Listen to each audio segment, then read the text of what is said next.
Heyo.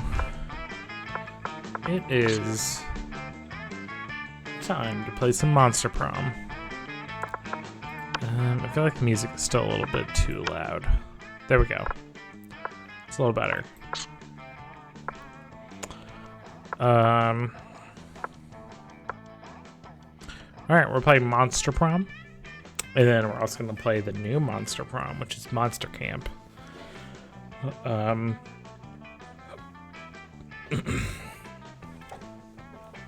But it'll be a good time.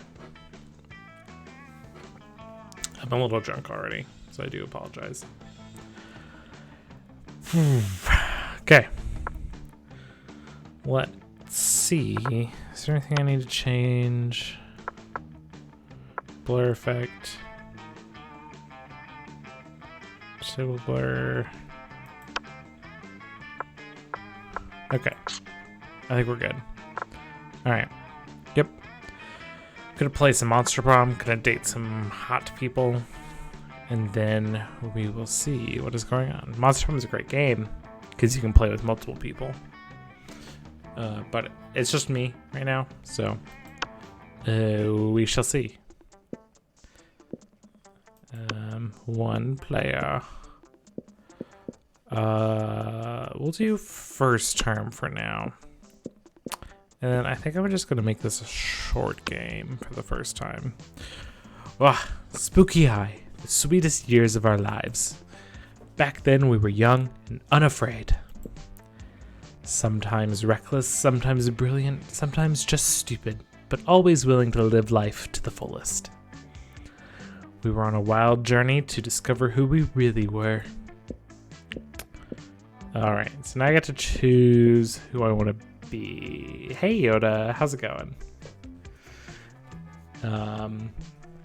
Who should I be? Should I be this spooky scary man? Should I be this flame hair lady? Should I be this zombie man? Or should I be this girl Frankenstein? I don't know who I should be. I feel like I should be a character that looks like a boy. One of these two. But I'm open to suggestions.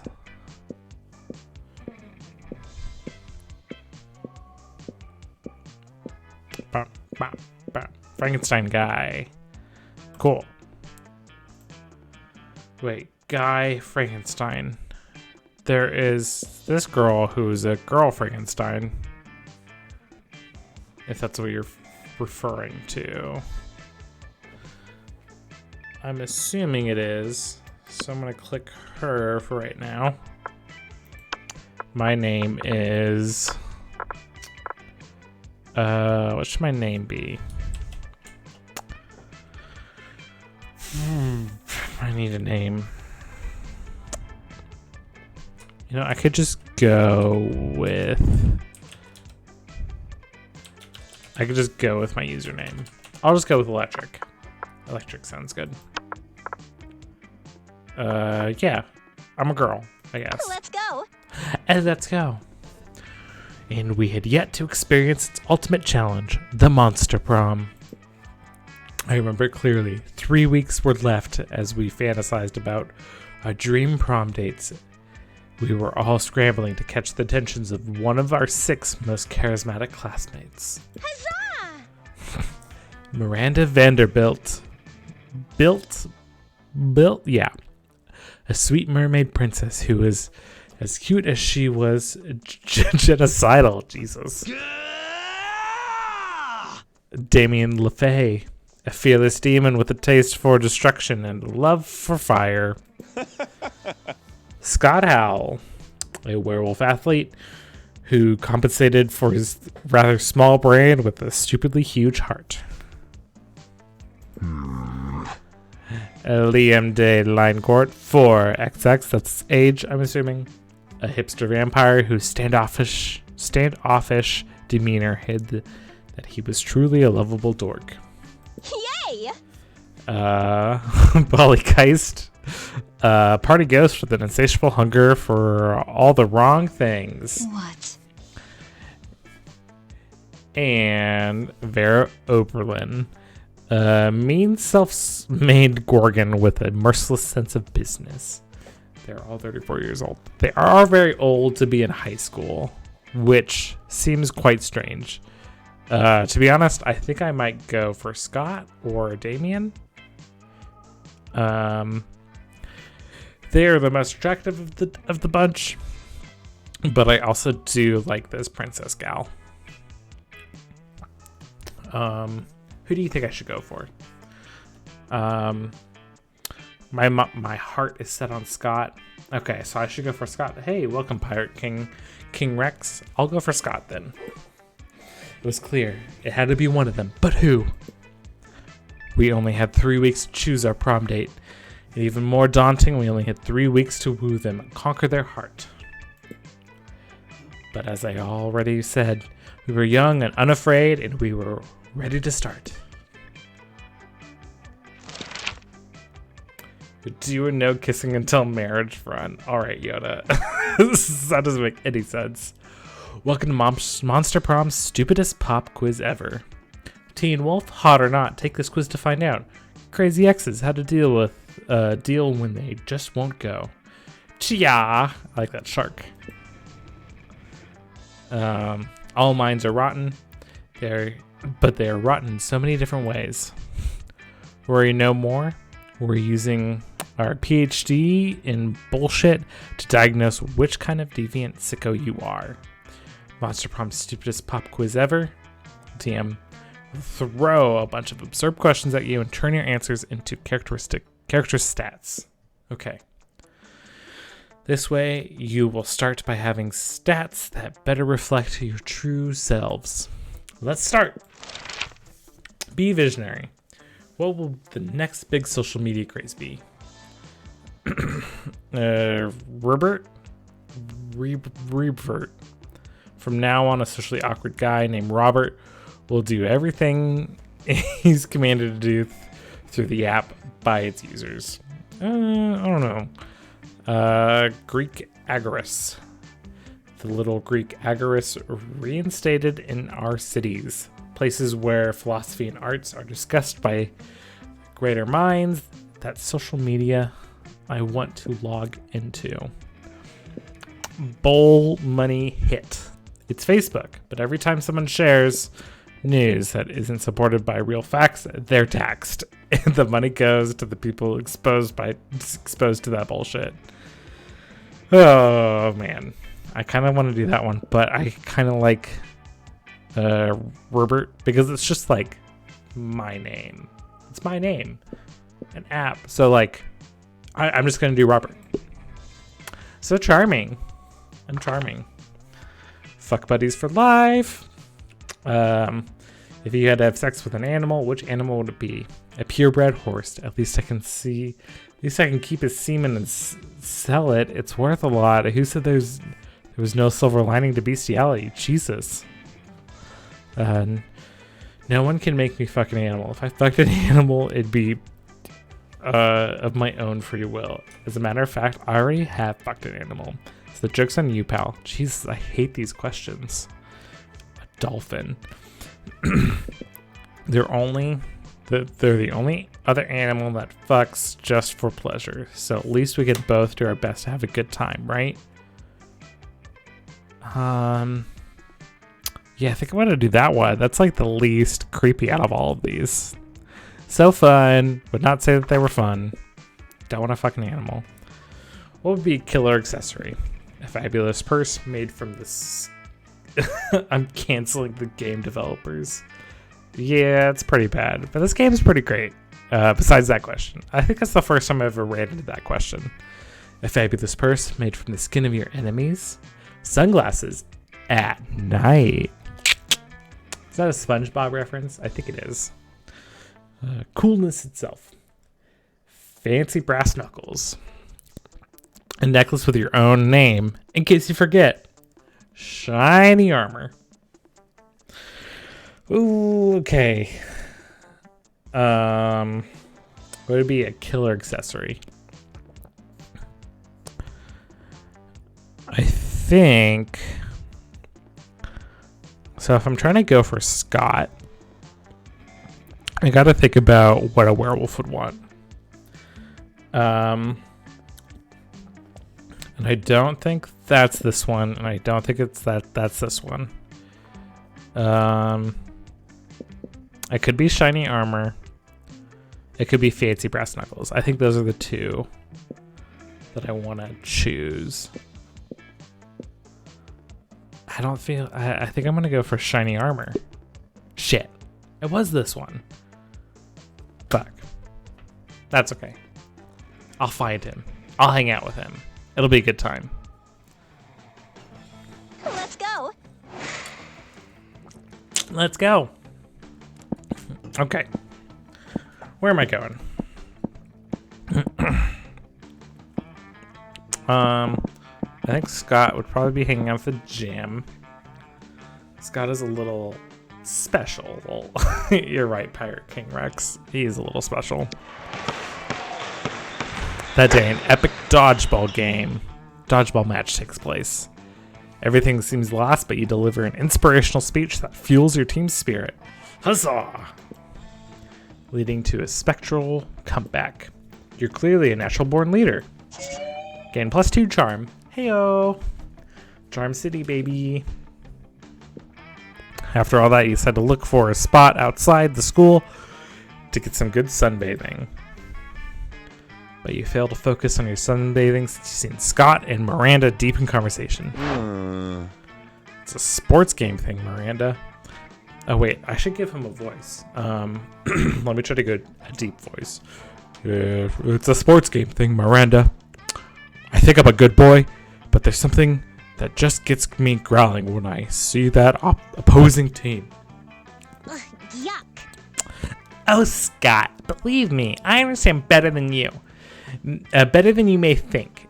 It's exactly how I feel about those horrendous air people.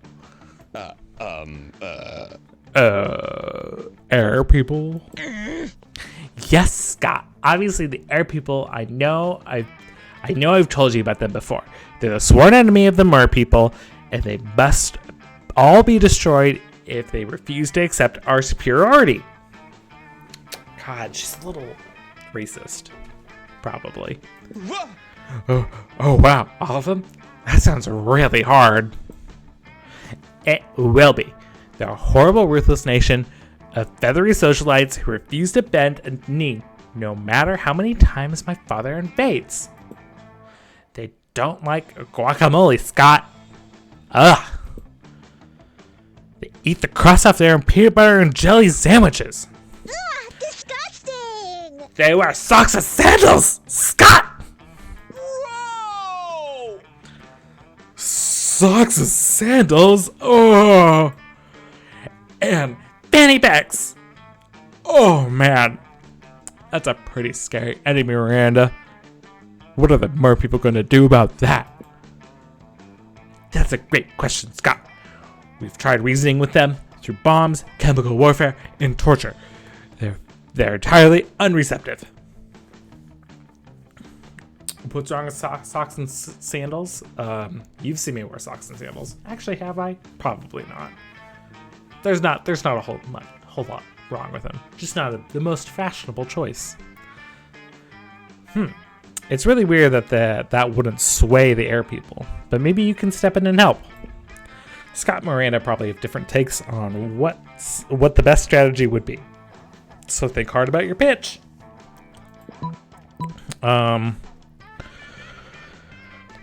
Reach a truce. Use your great cheerleading skills to put an end to this feud. We'll wipe them out. Make the Air Kingdom the Mer Kingdom by flooding the entire sky. That doesn't make any sense. I think I'm going to use truce. That's probably going to be the best. What? Touchdown! Yes, you're a genius. Oh, wait, sorry. I have to use their voices. Hey, yes, you're a genius. Cheerleading is always the answer. Scott, as much as I appreciate you, peace isn't the answer with those hideous air people. Also, how do you two plan to put an end to the feud that has existed for centuries just by cheerleading? Like this. 1, 2, 3, 4. Hey, air people, just end this war. 5, 6, 7, 8. Reaching peace would be really great. 9, 10, 12, 13. Remember to always use sunscreen. You decided to point out that he forgot 11. Just missing one number is quite good by lovely Scott's standards. That's true. Disgraceful. Scott, this is useless. Trying to negotiate with the air people is never an option. But then a slip of paper falls from the sky. Miranda picks it up and reads it. Dear Scott, I really liked your cheerleading. Keep being this cheerful. Sincerely, the sun. Hooray! This has nothing to do with our feud, Scott. Gasp. I guess I should seek war advice from someone else. Have a nice day. She might be right, but I won't ever stop cheerleading. Thanks, Electric. Thanks, Sun. Hooray! But then he spots something. Okay, I have to come up with 2 new voices? Jesus. Good one, Polly. He totally thinks he's friends with the sun now. We can mess with his head big time. Oh my god, right? Also, I didn't want the big guy to feel like his cheerleading was useless. As annoying as it can be, sometimes he doesn't deserve to be sad. You know what? I agree. Oh, it was Vera and Polly once again messing with people's heads. But you know what? Scott is happy and he thinks your idea works, so good enough. You gain +2 fun, +1 creativity. Cool.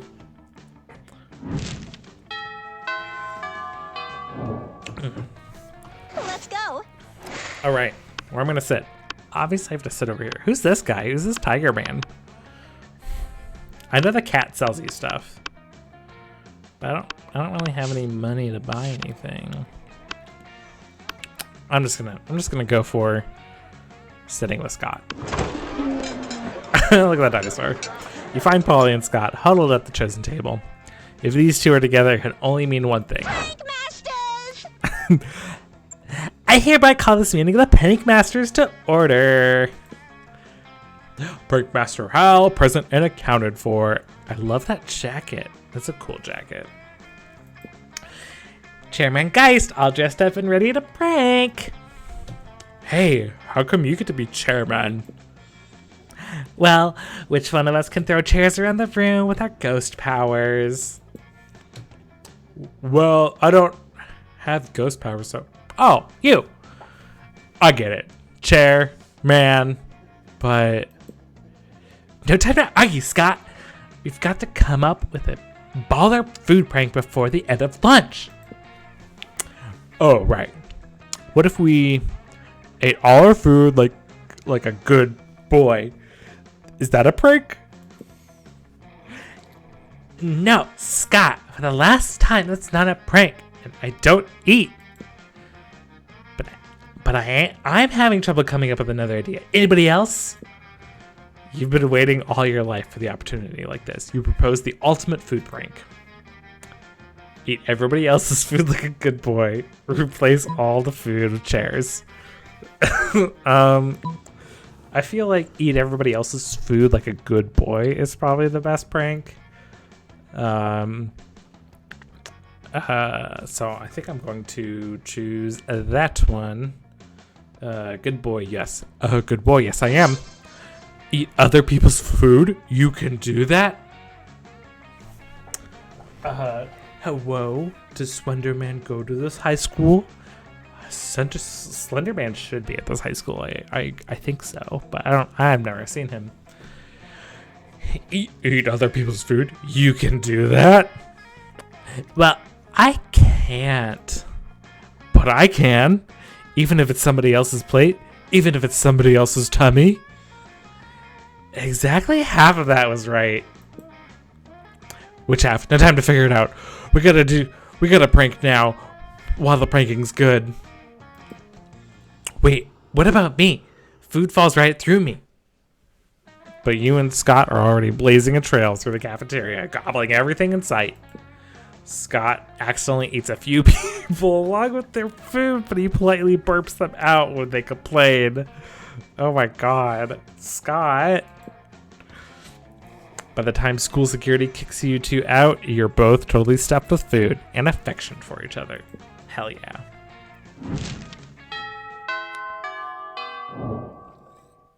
Let's go. Okay. I don't know where I should go now. I could go to the auditorium, I could go to class, I could go to the library, outdoors. I could go back to the gym.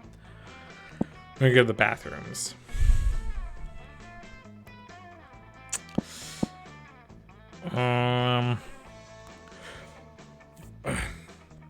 You know what? I'm gonna see what's happening. I should go to the bathroom? Okay, I'll go to the bathroom. Get some boldness. Thank you, Pirate King Rex. That day you skip class and just hang out in the bathrooms because you respect no authority. I guess some people just want to watch the world burn. By skipping class and hanging out in the bathrooms, you give +0 shits and gain +2 boldness. Nearby, you can see Scott and the wolf pack talking. Scott. Oh, we have the greatest power drink to date. Check this out, bro. Oh, I love power drinks. But wait, this new cutting-edge sports supplement is like no other before. There's no need to mix it with a beverage. You can consume it using just your nose. Oh my god. It's called cocaine. Yeah, cocaine. Oh, wow. That totally doesn't sound like your regular power drink. Which definitely means it's cutting edge, just like you said. Yeah. It's like 50% energy drink and 50% protein powder. And 100% raw power. God damn it, these crazy pranks. But before you can do anything, Scott has started all the coke. Jesus. Rogue! And he's gone full wolf mode. And now he's basically unleashed and is destroying everything he sees. You need to do something to calm him down, but what?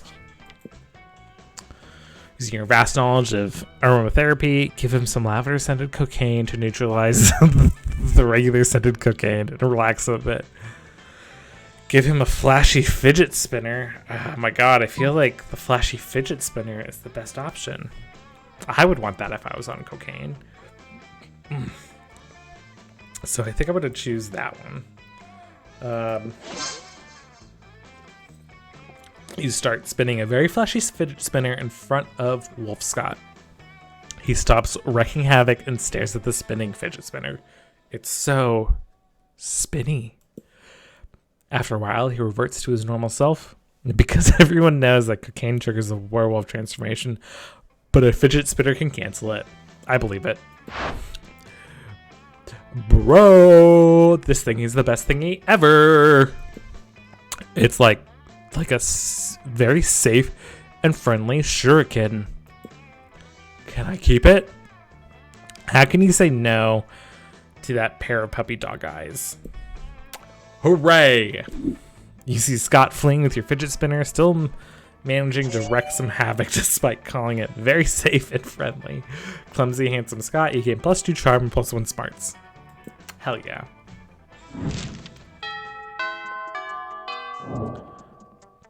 Let's go. Oh man, Scott is a dream. Alright. Where should we go? I feel like I should go to the auditorium maybe next. Or outdoors. One of those two.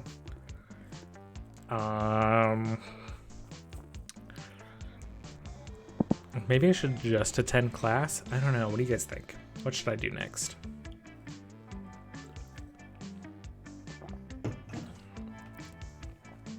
I should go to the gym. Okay. Pirate King Rex, taking your word for it. Okay, gym time it is. That day, an epic dodgeball match takes place. Again, just like yesterday. I like the skeleton design. That's really cool. Amidst the battle, You spot a fellow player that seems utterly discouraged. She thinks she's not worth anything at dodgeball, and she attempts to throw a ball at herself. Can't have that happening. You explain to her the many ways you think she's unique and wonderful, while also defending the many pleasures in life. With your help, she's capable of finding a reason to keep playing and gains a sense of self-worth. You gain +1 BFF. Sadly, she's not part of this game, so that beautiful friendship will take place off-screen. And +2 charm. Cool. Scott strolls by, happily munching on something. Liam gapes at him, appalled. God, I feel like I only have 2 voices. Okay, I have to try to come up with a voice for this guy. What on earth are you eating, Scott? What if I just become... I think monotone is this guy's voice. This delicious flavor. New flavor of Frangel's potato chips. Maximum ultimate double barbecue massacre. Really? Because it looks like raw severed goat head inside a cardboard tube. Oh yeah, I guess it does. Could have sworn it was a potato chip. Still tasty though. Tasty? Tasty? Does wonton and environmental destruction sound tasty to you? I'll give him a Dexter voice from Dexter's Laboratory. Oh, can I do that? Because I feel like Dexter's like kind of German. I'll try that on the next round. Oh, I don't know. It's that kind of... Is that a kind of jerky?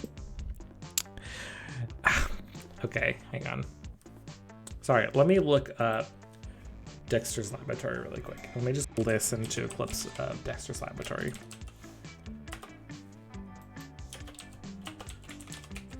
Voice.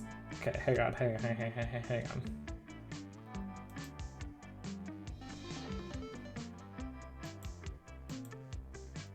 Thank you, Pirate King Rex, for the follow.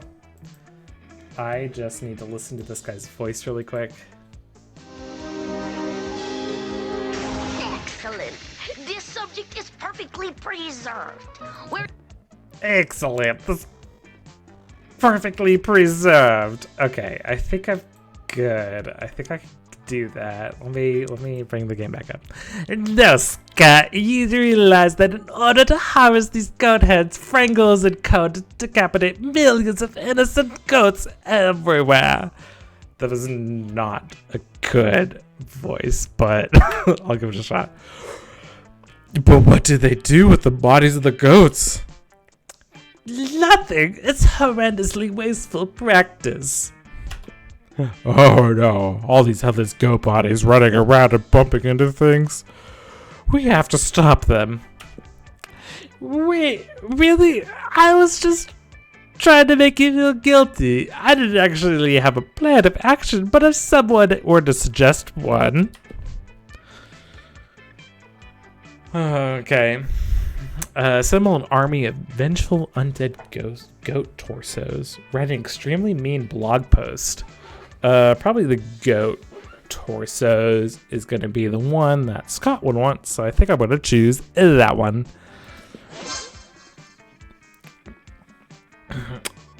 Yes, necromancy, the ultimate tool in a protester's arsenal. Ooh, can I ride a goat? Can I? Huh? Of course you can ride a goat. In fact, given your size, you probably need to ride several. What's a several? Is it a really big goat? No time to explain. Basic concept, Scott. We've got an invasion to orchestrate. As long as you're reanimating things, you reanimate some severed goat heads too. They'll eat anything, which totally helps you clean your room. You gain +2 creativity, +2 smarts, +1 smarts. Cool. Lunch again. Let's go. Okay, I gotta sit here because Scott's here. Who's this guy? This guy's part of the football team. I don't think I really want to sit with him. The cat that sells stuff. I don't know who this Tiger Bro is. But I'm gonna sit here. You find Scott and Damien shoveling hot dogs and mashed potatoes into their mouths while Coach cheers them on. Always believe in yourself. Go, boys, go. On true way to victory, there is no truer sport than an eating contest. He's so cute. Look at this little bear costume. I love it. The 10th crotch. I don't know how to say this. So then, let him 8th. It looks like it's a pretty fair fight so far, but where's the fun in that? Time to step in and tip the balance. Distract Scott with surprise fireworks, slather Damien's hot dogs in holy ketchup. Okay, well, I think I'm going to slather Damien's hot dogs in holy ketchup. That makes sense. You pull out your bottle of Brother Calentine's father's son and the Holy Ghost pepper ketchup. Give him a Borat voice from Borat. I've never actually seen Borat, so I don't think I can do that. The only line I know from that is, in my life. So that's the only voice for Borat that I know how to do. You pull out your bottle and dump it on Damien's hot dogs. Yeah, finally a sauce hot enough for... Oh fuck, my soul, it's melting. Always embrace youth. Power through, Damien. The heat you're feeling is just the fire of determination. And no, fire I can handle. This ketchup is fucking concentrated. I'm having an allergic reaction. Allergic reactions are just weakness leaving the body, Damien. Keep it up. I'm out. I'm pretty sure that's wrong and dangerous advice, Coach. I quit. Good job. Well, I guess that makes Scott the winner. Congrats, Scott. Hooray! Ugh. My voice, my throat. Hooray. I love winning. Great, hooray. Now will somebody take me to the nurse's office? Hooray. I love helping.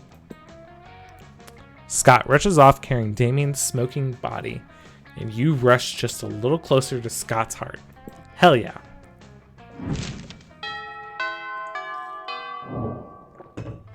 Let's go. Okay. So if I need charm and boldness, I need to go to the bathrooms again. That day you skip class and just hang out in the bathrooms because you respected no authority. Well, you don't stop there. You want the world to know how reckless you are for the rest of the eternity. So you do some graffiti on the wall. No way! The graffiti says, I'm bold as fuck. And you know what? It turns out the wall is a magical wall that grants wishes. What a wall! A deep voice resounds from within the walls and says, well, not bold as fuck, but maybe a little bold. And you gain +2 boldness. Hell yeah. Oh boy. That's an opinionated wall. Anyway, lucky you. It's almost time for football practice, but you see Scott without his uniform on, looking sadder than you've ever seen him. Whoa! I just can't believe it, bro. Coach kicked me off the team. That's so sad. It's not fair. How was I supposed to know that new cocaine power drink contained cocaine?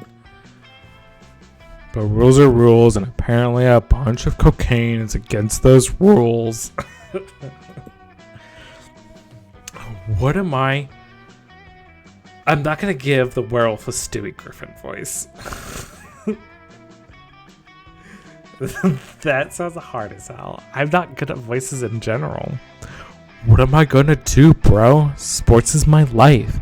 A life without sports is like a life without life. Please, bro, help me figure out a way to get back on the team. I'd love to help. The only question is how. Spike the punch with Coke on prom night. If the whole team's on Coke, coach will have to let you play. Well, what we gotta do is convince coach that cocaine is a good thing. A little hands-on demonstration wouldn't hurt. Man, I don't know what to do. Both of these kind of suck. But I feel like...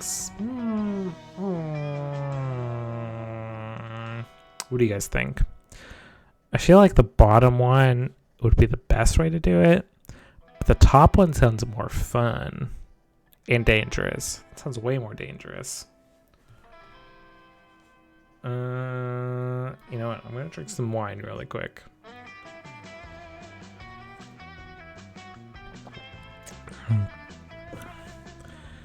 I think you have the skills for the top. Okay. You know what? I'll give the top a try. We'll see. That's a great idea. Just like the coach says. Coach always says. A real team does everything together. Running, throwing, even pooping. We could do cocaine together too. It'll be a real bonding experience. And the coach will see how committed I am to the team, and he'll have to let me play. My favorite thing about this plan is that there's nothing illegal or unethical about it. Yep, nothing illegal or unethical. Nothing at all. You're gonna have to find some cocaine though. Do you know how to do that? That shouldn't be a problem. In fact, you're pretty sure you saw someone selling some somewhere. You gain +2 fun and +1 creativity. So I think this next lunch, I'll have to go talk to that person. I need $10? Shit, I don't have $10. How do I earn money in this game?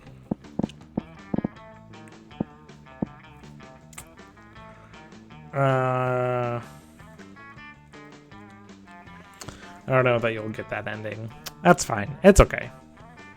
Okay, I'll try the library, see how much money I can get. That day you spend time on the library's PCs, sending malicious spam emails in the hope of stealing other people's money. Doesn't sound very nice, but who's really the one to blame if they respond to such a blatant scam? You lose 10 karma, which isn't a stat in this game, so who cares? We gain +2 money.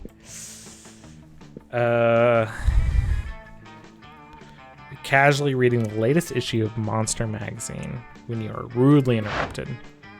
See, even Electric, a sensible monster with a good head on her shoulders and at least some plus smarts, is reading Monster Magazine.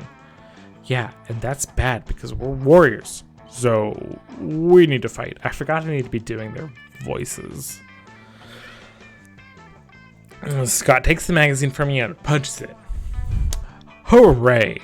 Let's go solve another of the world's major problems. No, Scott! We're social justice... Man, I'm slowly turning into a Valley Girl. We're social... We are social justice warriors, you see? Ever since our major success with the Bengals goat-head debacle, we've taken it upon ourselves to stand up against injustice. By punching magazines. No, Scott. As you no doubt noticed, Monster Magazine's sexiest monster alive this year is Count Victor von Musselblood, the werewolf prince bodybuilder. That makes him the 5th world werewolf bodybuilder in a row to earn this title. What about those of us with leaner physique? What about our representation? So now they're endeavoring to get Monster Magazine to name someone from their more marginalized community as their sexiest creature alive. We just need to figure out a way to convince them, since I guess punching the magazine wasn't good enough. Psh, that's easy. All you need to do is to solve everyone's body image issue forever is make our own version of the magazine featuring a 3-winged chupacabra on the cover. Lean heavily into the warrior part.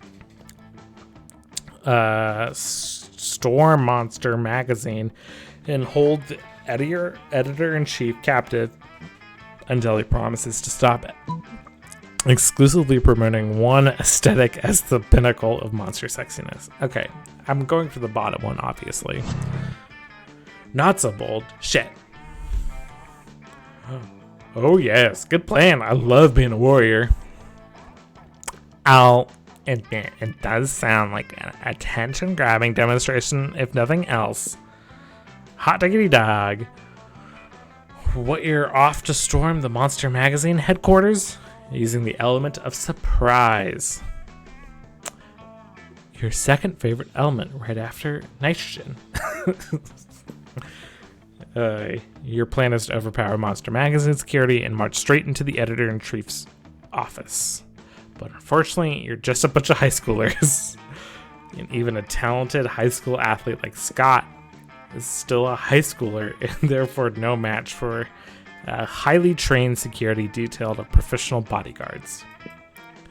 You get your asses totally handed to you. I don't feel like a warrior. And this is not justice. It sure isn't. Good job, Electric. You destroyed society, justice, and warriors and lost -2 fun, -1 charm. Shit.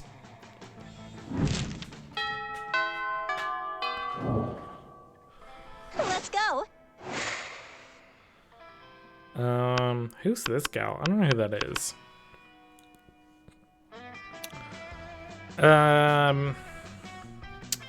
I don't think I'm gonna have enough money for the cocaine by prom. That's the coven. Okay. So I feel like I should still hang out with Scott and Damien. They put a spell on you. You know a lot about this game, Pirate King Rex. I feel like I know nothing. Can I get snacks? Ups some stats. I don't think I really need that. I think I'm just gonna go hang out with Scott again. And Damien, apparently.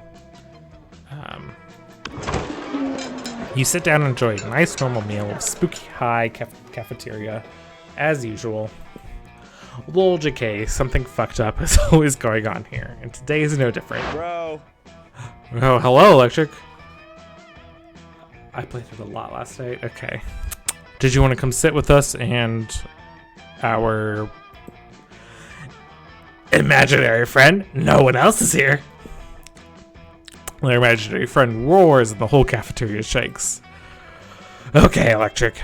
You have some smarts. You're probably going to figure this out pretty quickly.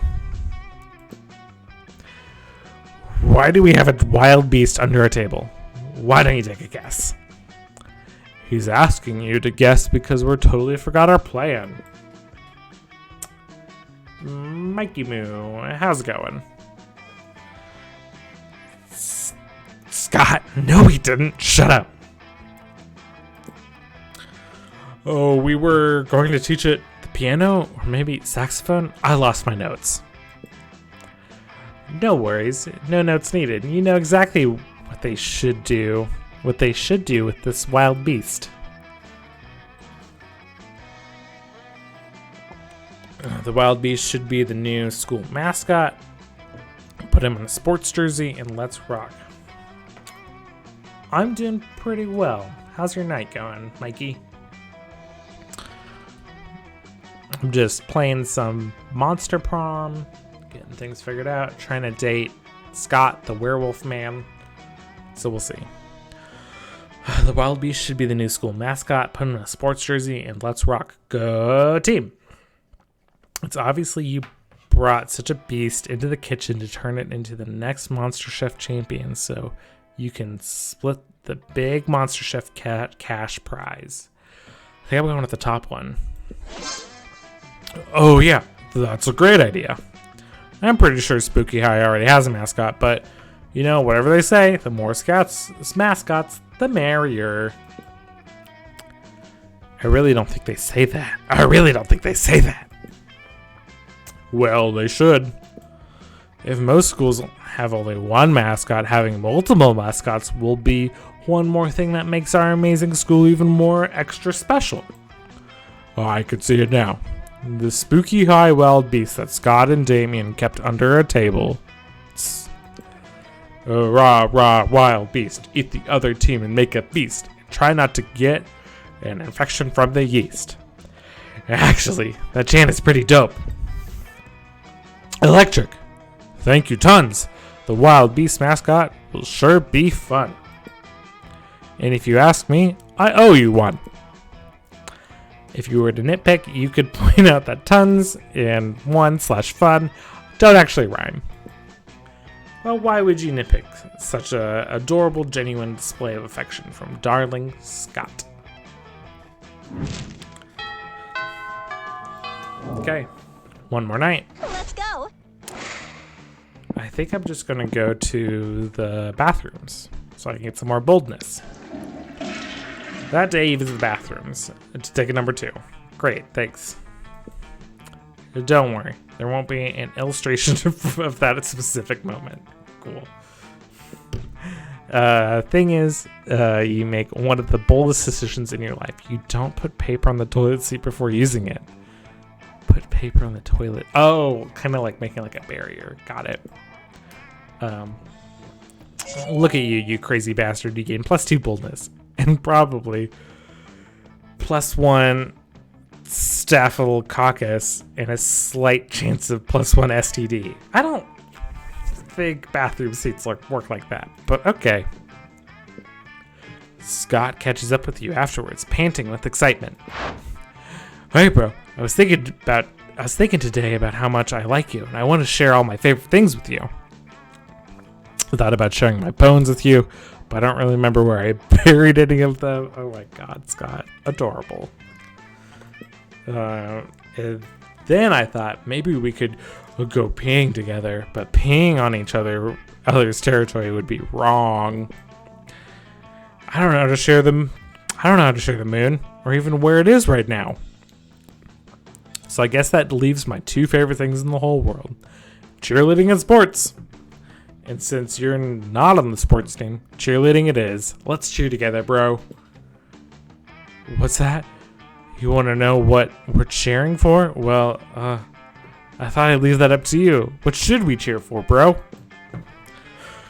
We should cheer for the working class. Nothing will aid the rise of the proletariat like a hearty cheer. We should all cheer for each other because friendship is the greatest sport of all. I feel like I have to go with the bottom one because I don't think Scott would get the top one because he's just so dumb. So I'm going for the bottom one. Yes, we'll cheer for each other's charm. We'll cheer for each other's cheering, and our cheering will make others cheering more and more.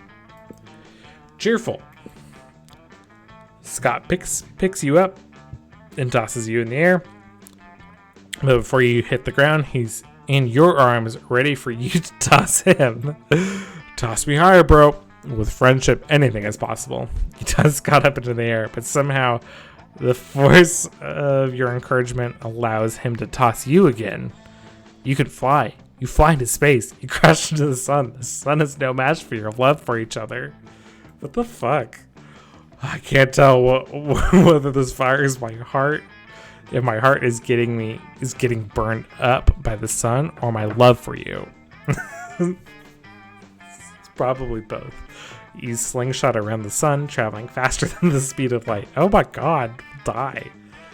You crashed into Earth 7 days ago, right before the opposing team scored a touchdown in last week's sports game. You obliterate the enemy quarterback. Yeah, cheerleading.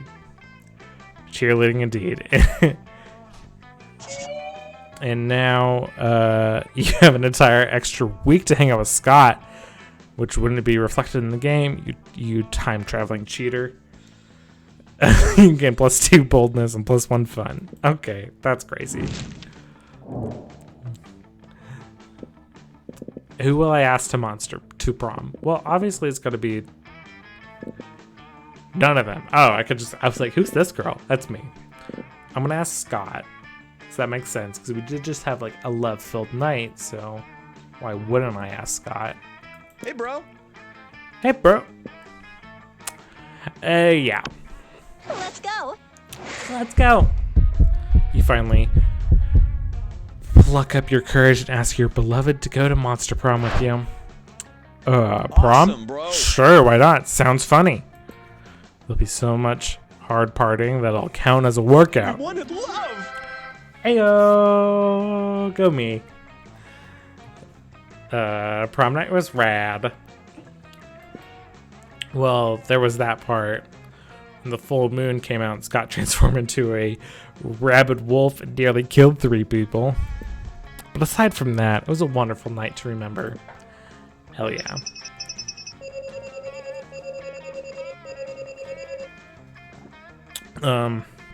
Electric. Most likely to be tasty if eaten by other people. Scott's quote. What's a quote? Excellent. I love this slime guy. Those 3 weeks were maybe the most epic and absurd weeks of our lives. After the Monster Prom, we kept on living our lives, falling in love, battling for friendship, and learning about who we were and who we could be. And you know what? Like it always does, life happened, and it was wonderful. Scott became a world-renowned athlete, but he ended his career to come back to his hometown and take on the job of the athlete he admired most. He's now back at high school again, working as a coach. Miranda got a job being the princess of her kingdom. It was actually kind of her job already. Well, you don't see her complaining about it. Polly's drug cooking skills proved useful, and she became a chemist for the pharmaceutical industry. But in her free time, she still cooks the real shit. Way to go, Polly. Her greatest inventions so far are watermelon flavored ecstasy and a thing called Ellis Dope. For those 3 weeks, the Monster Prom seemed larger than life, and then it was gone, just like that. The battle for Monster Prom might have ended then, but there were plenty of battles left in their war called youth. But once again, we were young, unafraid,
Okay, I returned.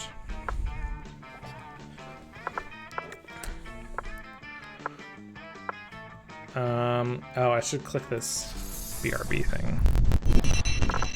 while I set up Monster Camp.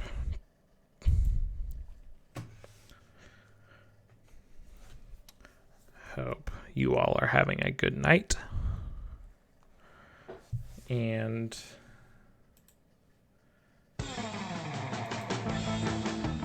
oh man, that's loud. I gotta change that.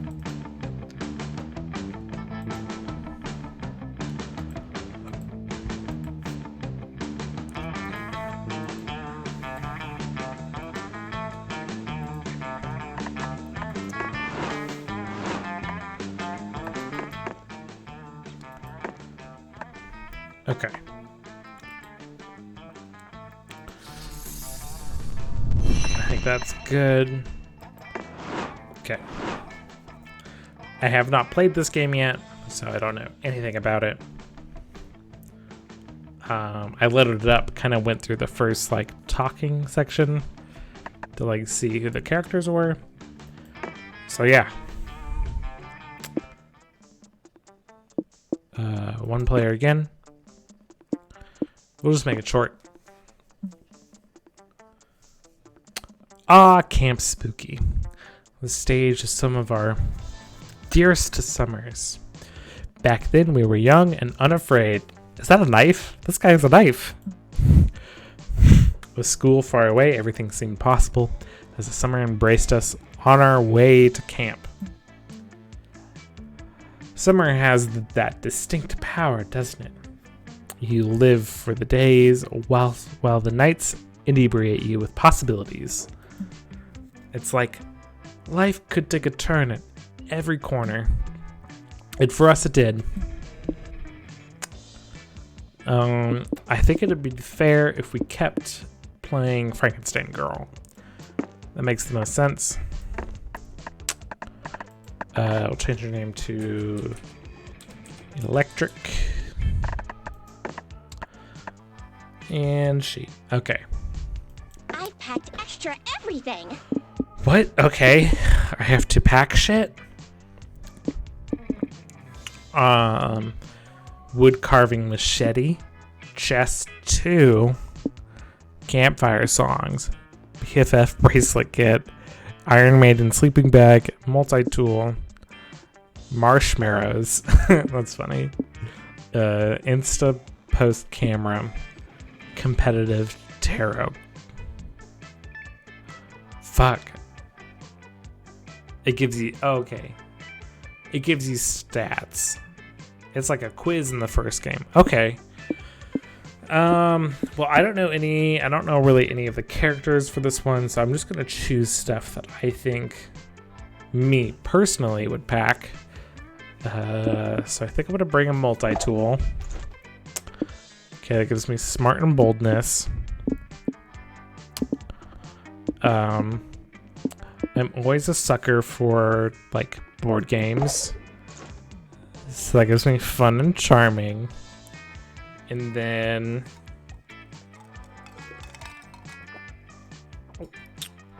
I don't know, what's the last one I should bring? I'll let you decide. I feel like I would bring the camera, but I'm also open to bringing the sleeping bag, the machete, or the campfire song. Who needs chest 2? The marshmallows? Okay, I'll bring those. Bold and fun, it looks like. One might say that the Monster Prom had hardened us on the highs and lows of love. But no, in love we're always absolute beginners. And summer camp has no different. And no one talked about it, but the idea of summer love loomed over our heads. Close to say, the last day of camp was a meteor shower happening just 3 weeks away. Everyone knew that if you were into someone, you were going to watch them watch that damn thing together. And so a silent power pressure invaded us all. It was the monster prom all over again. Everything seemed uncertain. Everything but one thing. Whoever we were asking on a meteor shower date was probably going to be one of the 6 coolest people on that bus. Joy Johnson Jima, a badass witch who wanted to chill a bit after saving the world countless times. That's dope. Ariva Mirsha, a hot-headed adventurer possessed by a curse who turned out to be the most annoying roommate ever. Calculister Hewlett Packard, a library computer who had become a sentient robot ready to experience life to its fullest. That's cool. Dahlia Aquino, a buff blue demon and a warmonger who had set her sights on conquering summer next. Damien LeVay, a fearless demon with a taste for destruction and a love of fire. And Milo Belladonna, a Death Reaper doubling as an internet influencer who is profoundly in love with life and all its earthly pleasures. The bus trip was long, and all of summer could be shaped by the first step well taken. And so it was clear, came down to breaking the ice and causing a good impression with the right person. Which of these animals do you like the most?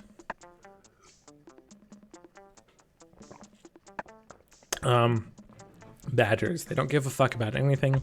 Peacocks. Cats. Tamagotchis. Crocodiles, especially when thrown at me. Chickens, they can kill you. I miss Scott too. Scott was great. We do have that really buff lady though now, which is very cool. Kind of the replacement of Scott. But they're not a man, so it's a little unfortunate, but that's okay.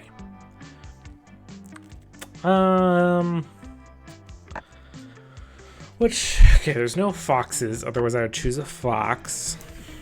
I feel like I think I'm gonna choose cat, because I have a cat who's sleeping right near me right now, so I'm gonna choose cats. Kitty cats. Joy. Cool. You like cats electric? That's good to hear. Faith is also a huge cat fan. You know Faith, right? She's one of my best friends. Thanks, Pirate King. I'm really gonna miss her while I'm at cat camp. But hey, if you like cats too, maybe you and Faith have more in common. Maybe we could even be friends. I guess we'll see what blossoms between us while we're at camp. We only have 3 weeks left to woo our crushes and conquer their hearts. But as I already said, we're young and unafraid, and we're ready to start.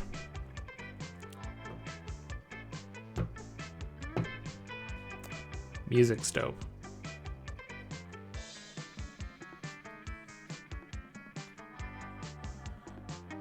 Joy keeps rejecting you. Oh, I'm sorry, Pirate King. Let's go! Well, let's go.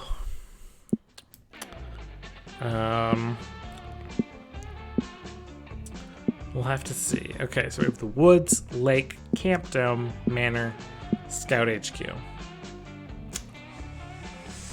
I feel like the Manor is probably going to be the first place I would hang out with to see Joy. Because I think I'm going to go after Joy.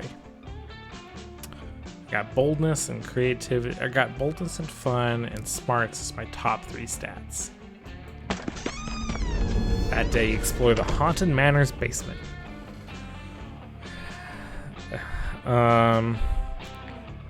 Only to find out it has a sub-basement.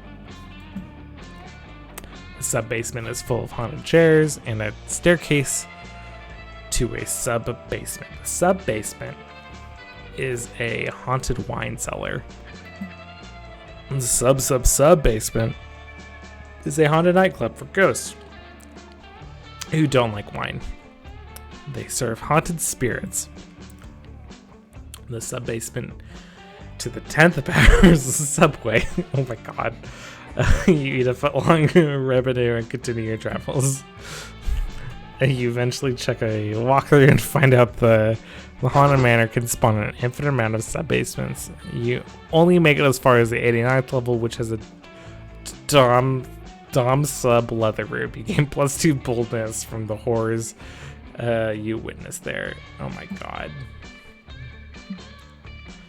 You follow the unmistakable scent of adventure into the dimly lit corner of the mansion and discover... I'm just saying, speaking from experience, that it's bad form to slaughter a demon without first giving him a chance to change his ways / join your team / become your hot demon lover. I'm just saying that you don't collect XP from taking your way out of combat encounters.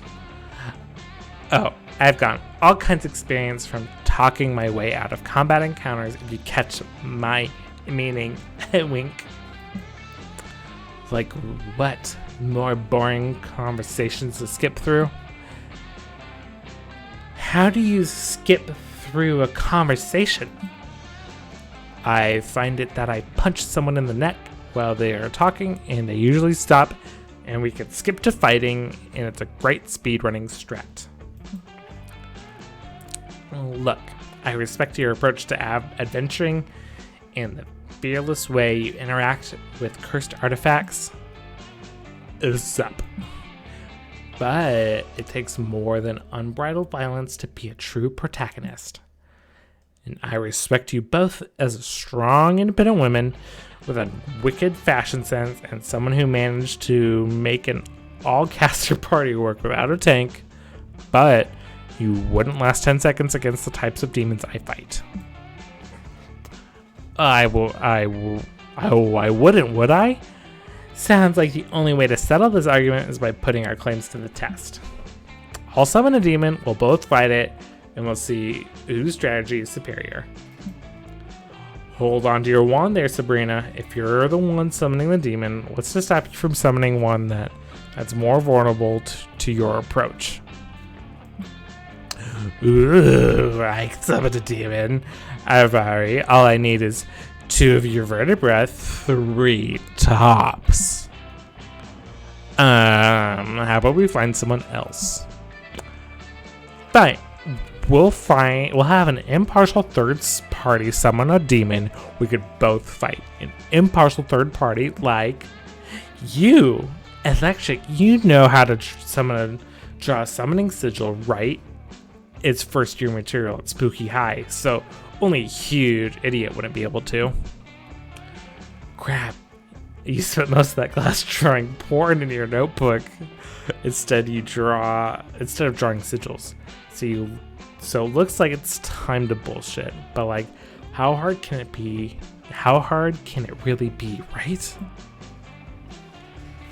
Sigils are basically drawings, right? So just draw a demon.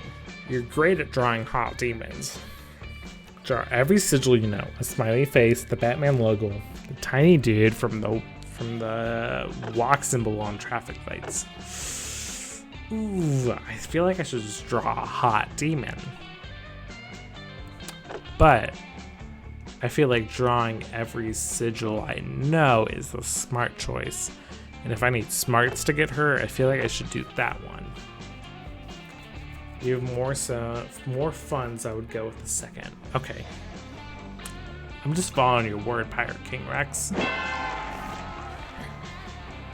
You borrow Joy's summoning shock and sketch the mystic symbol on the wooden floor. What are you, Electric? Is that supposed to be a summoning sigil or wingdings? Oh, shh. Let's see how this plays out. Yeah. Some demons are really into weird shit.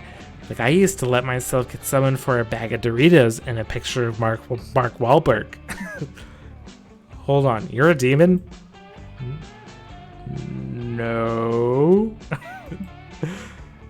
Are you sure? Shh, something's happening.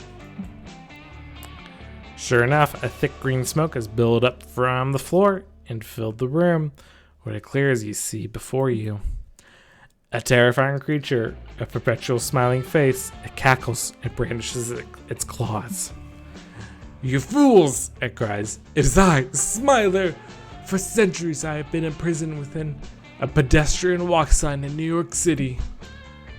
Many have drawn my sigil, the smiley face, but only Electric was reckless enough to combine it with the sigil of the infernal cage that held me.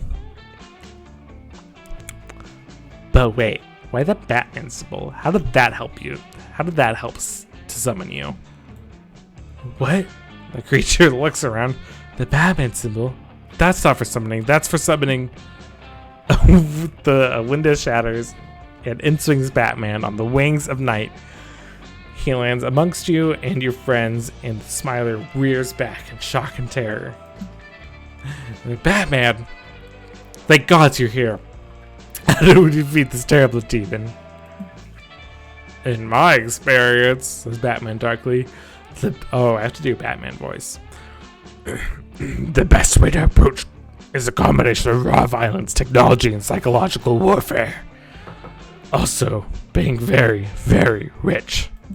I have a terrible Batman impression. It looks like we'll have to work together. Very quick.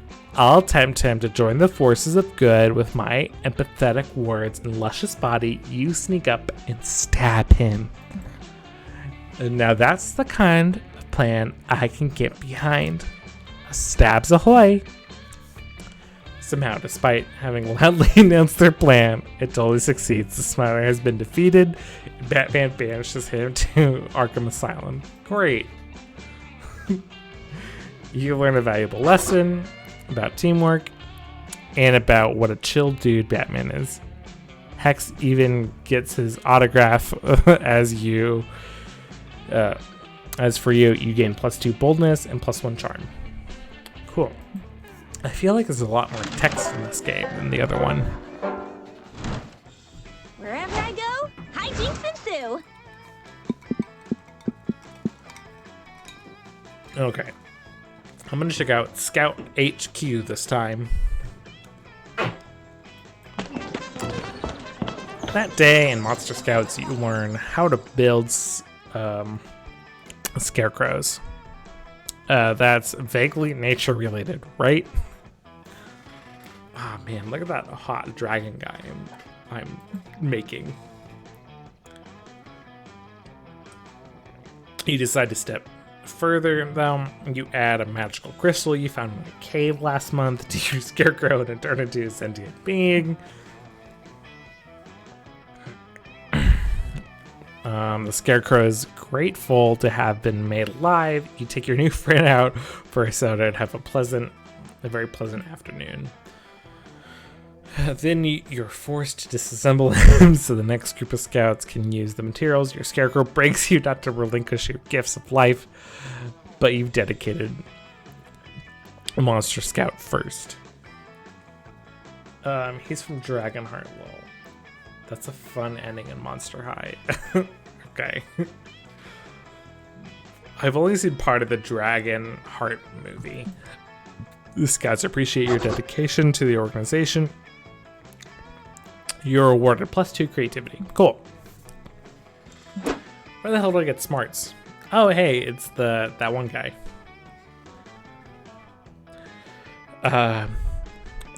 As you sell as many Monster Scout cookies as you can, kids.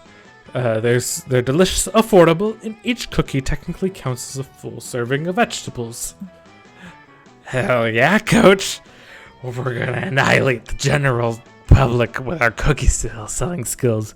We're going to sell so many Scout cookies that'll be scary and weird for everyone. That's the spirit. Godspeed, Scouts! I joined Scouts for the s'mores and the hot uniform. not cookie selling, but selling is not a vibe. Narratively, it's just an invitation for shenanigans. Who the hell? Dragonheart is an erotic dragon fan fiction in the game. Oh my god, you're right, it is Chips Ahoy. I have another character in a different game, Fallout New Vegas, and I made them a Girl Scout who sells cookies, and I'm assuming I'm gonna make assumptions that this orc or this bowl is Chips Ahoy. Well, if it isn't Lila, Joy, and Electric from Camp Spooky, our most hated scout rivals. Fallout New Vegas is the best Fallout. Fallout New Vegas is pretty good. I've never really played it. My boyfriend's played it a lot, so he's kind of, I wouldn't say making me play it, but I've been giving it a shot. So I might stream that another night later this week.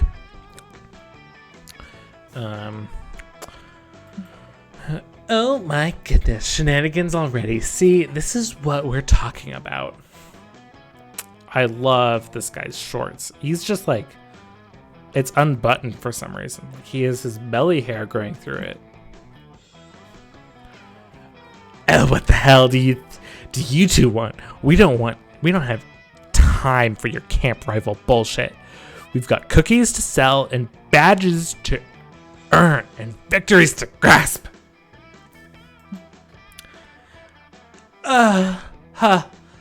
Don't even bother selling your inferior cookies. Camp's rivals scouts outsell your pathetic troop every year. And this year, the troop with the highest sales in the region get to decide which charity all the profits will be donated to. We shall defeat you at any cost. Fuck yeah. Dimitri's right. We're gonna sell the most. Oh my god, his shorts have heart holes in them. What the fuck? Chips Ahoy, what are you doing? We're gonna sell the most cookies ever. And we're gonna give all the money to PETB. You know, people for the erotic treatment of bulls. I feel like I need a pair of these shorts, but I don't think anybody wants to see that. Dimitri and I are both super bangable and we're willing to get naked to make a sale. Your troops have no chance. And just in case, we've got our secret weapon. I can't believe I'm asking this, but what's your secret weapon? I'm not actually interested. I just have a strong feeling that it's gonna be idiotic. That's a forbidden secret of our troop. But since we're rivals, I'll tell you. We hide a razor blade inside each rival cookie. Oh, and we also fill them with lots of poison. Who wouldn't want those shorts though? I do kind of want those shorts. I've been trying to find like really short shorts just to wear, but now like fall and winter's coming, so I don't think I'll ever have a chance to wear them. So I'll just have to wait till the summer again. That way, if you eat a cookie, you die. Oh my god, this fucking ox. This fucking shorts, this fucking facial expressions. It's way too great. If you're dead, there's no way you can buy cookies from any other loser's scout troops. Ha! Catch you later, losers. Alright, we obviously gotta stop them. Yeah, they're our rivals. We can't sell less cookies than them. That would be a losing. Holy shit, no. Delilah. We can't let those guys kill a bunch of innocent people with razor poison cookies. Ugh. I guess we need to find some kind of plan to stop them. Bah. I have a perfect plan. Since we're witches, let's use magic to stop Morty and Dimitri. We're both in the coven after all. Delilah, you're not in the coven. I swear to fucking goddess.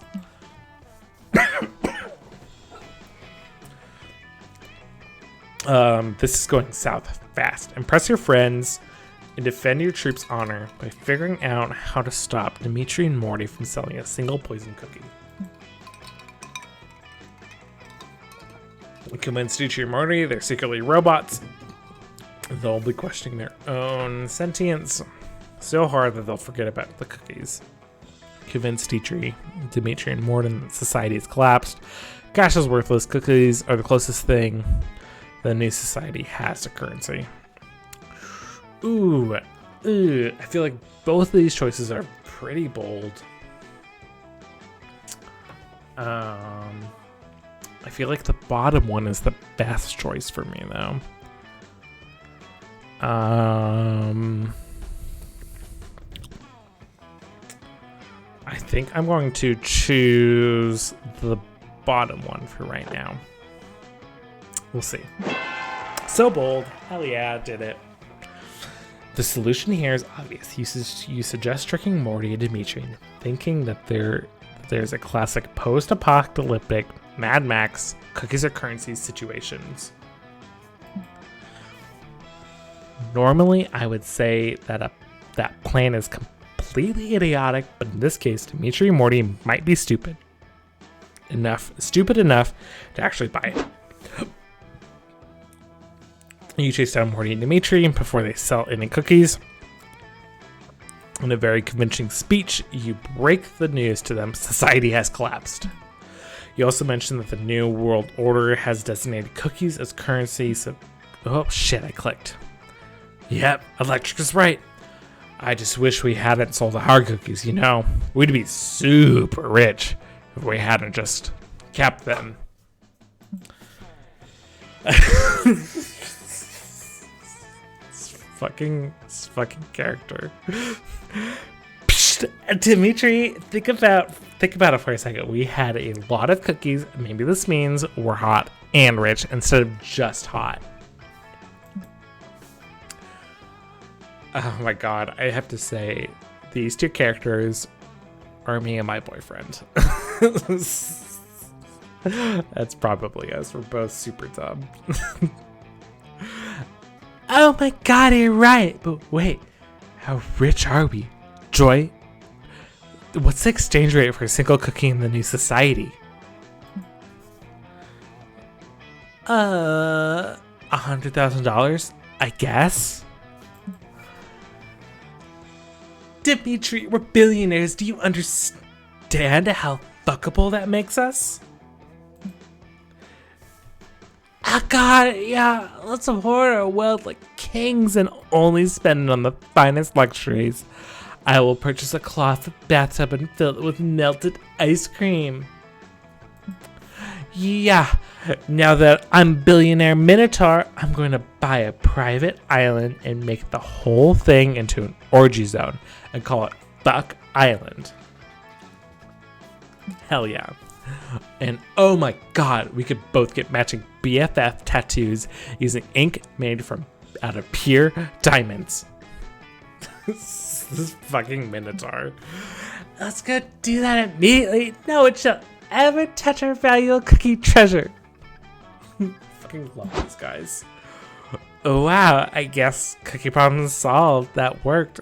Literally perfect. Nice one, Electric.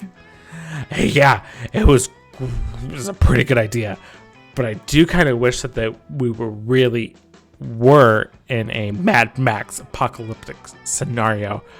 I'm really good at fighting and on moving vehicles. Society wasn't actually collapsed, but just in case it does, you relieved to have Joy and Delilah on your side. Your strategic alliances give you +2 charm, +1 creativity. Oh my god, so much more text in this game. Campfire time! Yeah! Campfire time? Shit, okay. Who the hell is this Bugman? I like his look. But I'm gonna hang out here. Okay, gonna hang out here. You're scorching the ground for you're scouring the ground for any dropped s'more or lost wallets or other fun paraphernalia for you to take. Like some kind of horny young adult vulture. Okay, cool. But instead of finding any of that, you find Delilah enjoy having an argument. The most fun thing of all. You start a rumor with the Mothman. Oh, that bug guy's Mothman? That's dope. Dahlia Aquino. Okay, Joy. I'm ready. I've been prepping for this all day. Lay it on me. Lay what on you? The Coven test, of course. Ugh. Oh, heck, could help me. I know I'm gonna regret asking this, but what the hell is the Coven test? Don't act like you don't know, Sully. It's the test for me to join the Coven. I've been prepping for this harder than I've ever prepped for anything. I spent like 20 minutes studying. Delilah, I've told you a million times, the Coven does not work that way, and you cannot join. Period. Ha ha ha ha ha! You almost had me there, Joy.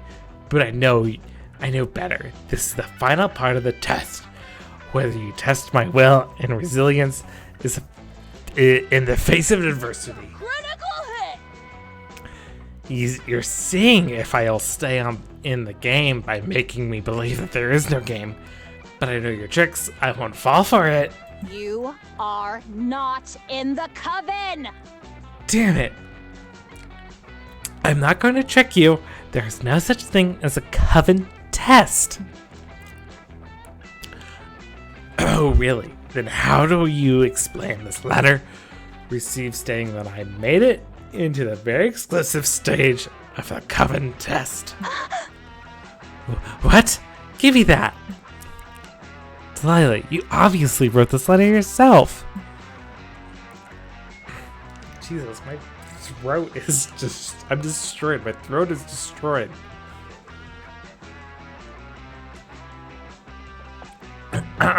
It's totally legit. It was delivered to my tent by a magical raven this morning. Enough of this. Then why is it addressed to Lila Adequate, buffest blue babe of all? Also, you misspelled joy. No, I didn't. Your name was always had a silent T. What the fuck? Dahlia, I'm sick of your shit. This letter is meaningless. And you are not taking a Coven test because there is no test. Yep, gotcha. So is there going to be an oral section of this test? Also, is it cool that I mark my answers in blue glitter pen? It's the only writing utensil worthy of me. There's no way this argument is going to end anytime soon. Obviously, Dahlia isn't going to let go of this test thing. So what is the truest test to entering the Coven? Only 3 witches can form the Coven, so in order for Dahlia to join, one of the current members must die. Dahlia, to become part of the Coven, you must spend 30 years as a hermit, far away from here. Ooh, that last one says really mean, but it seems like the most correct one. Yeah, that's what I was thinking. I think you're right, Pirate King. Oh, man. Wait, is that true? Yeah, totally true. I did it, and so did hope and faith. It was difficult, but we preserved all in the name of the Coven or something. I see, so honestly makes so much sense. Spending 30 years as a hermit would be the perfect test of Coven resilience. The Coven isn't about flagrant display of strength, sexiness, though I do bring those to the table. It's about hard work and doing things no one else has the strength to do. Like living as a hermit despite it sounding like a really stupid idea. I need a break. Sure. Gotta go. Well then, I won't let you down, Joy. I'll just be the best damn arbiters this coven has to see. See you in 30 years. Not half bad. Well, that worked out nicely. Thanks, Electric. Hey, what are friends for? If not lying for other friends, you enjoy spending the next couple of hours laughing and talking. Before you know it, it's almost sunrise. Hey guys, I'm back. Wow, I can't believe how young you guys look these past 3 decades. It's been really good of you. Oh my god.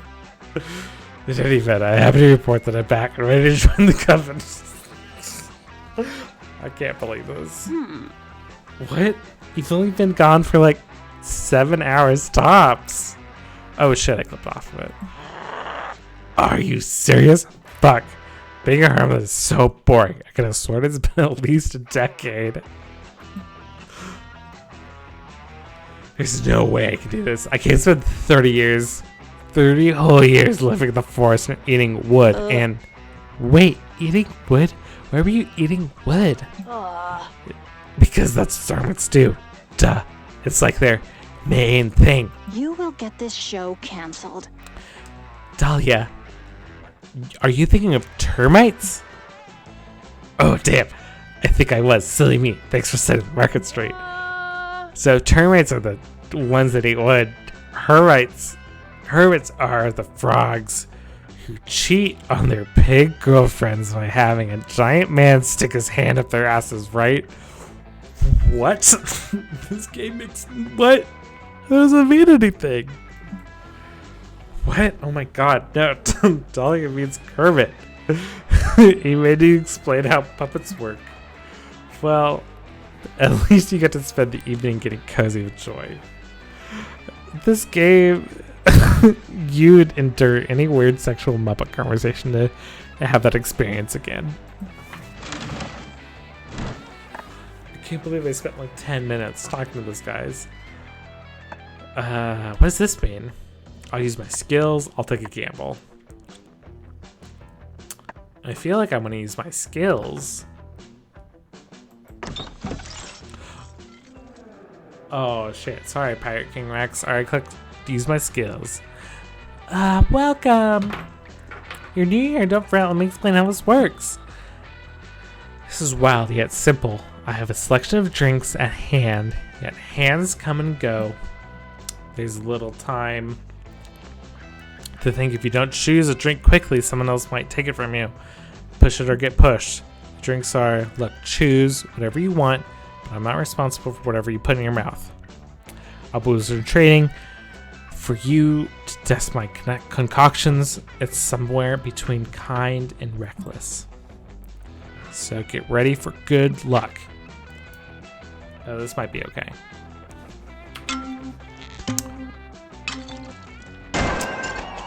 I don't know what to choose.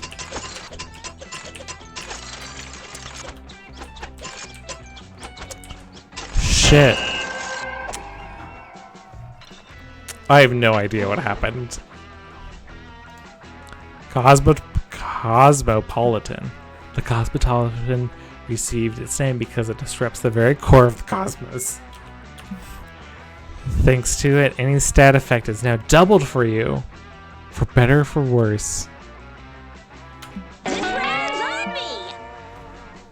This is the part where I leave before you puke all over me. Ja! That cat is very cute. Wish my cat looked like that cat. Brought my first aid kit, just in case. Okay. Where do you think I could go to learn some smarts? Maybe the woods or the camp dome.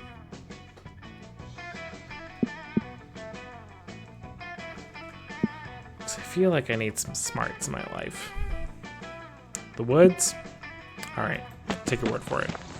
That day you get lost in the woods. Cute, I love mushrooms. I want to get a mushroom tattoo. I think that'd be really fun. You decide to study the trees, bark, and most patterns to solve the situation. By reading one tree's bark, you realize which direction north is. Great. By reading another tree's bark, you learn exactly the age of the tree. 73 years old. By reading yet another tree's bark, you learn the tree likes Irish poetry and believes Buffy and Spike were the ultimate ship on Buffy the Vampire Slayer. Right, that's what I think. I really just want, like... I can only think of 2 tattoos I want, which would be a D20 dice, just like a really simple like line art of a D20 dice, probably on my arm somewhere, and then like a cluster of mushrooms also on my arm. By reading yet another tree's bark, you learn the tree likes Irish poetry and believes Buffy and Spike were the ultimate ship on Buffy the Vampire Slayer. I've only seen like the first couple seasons of that show. Whoa, so much useless knowledge. You gain 2 smarts. Cool. Afterwards, you're hanging out with your #1 summer crush, Joy. It's National Fondly Reminiscence upon the past day, so she's flipping through the pics on her phone with you. Hell yeah. Oh, this was back from season 3, right after we beat that mutant spider. Faith looks so cute in this one, and look at that awesome Fleetwood Mac t-shirt I'm wearing. That t-shirt was so cool. It was vintage from 78 tour. Stevie Nicks blessed it herself. Whatever happened to that shirt? Did I sacrifice it to the goddess or something? Oh wait, I remember exactly where I left it. Fuck. Joy makes a mysterious phone call. She starts asking the Fleetwood Mac t-shirt about the Fleetwood Mac t-shirt, but the person on the other end, the line obviously not being chill about it. Listen, Axavarex, I know things ended badly between us, but can you please give me back my Fleetwood Mac t-shirt? I specifically remember leaving it in your evil lair. You have a pirate ship with a kraken in a storm.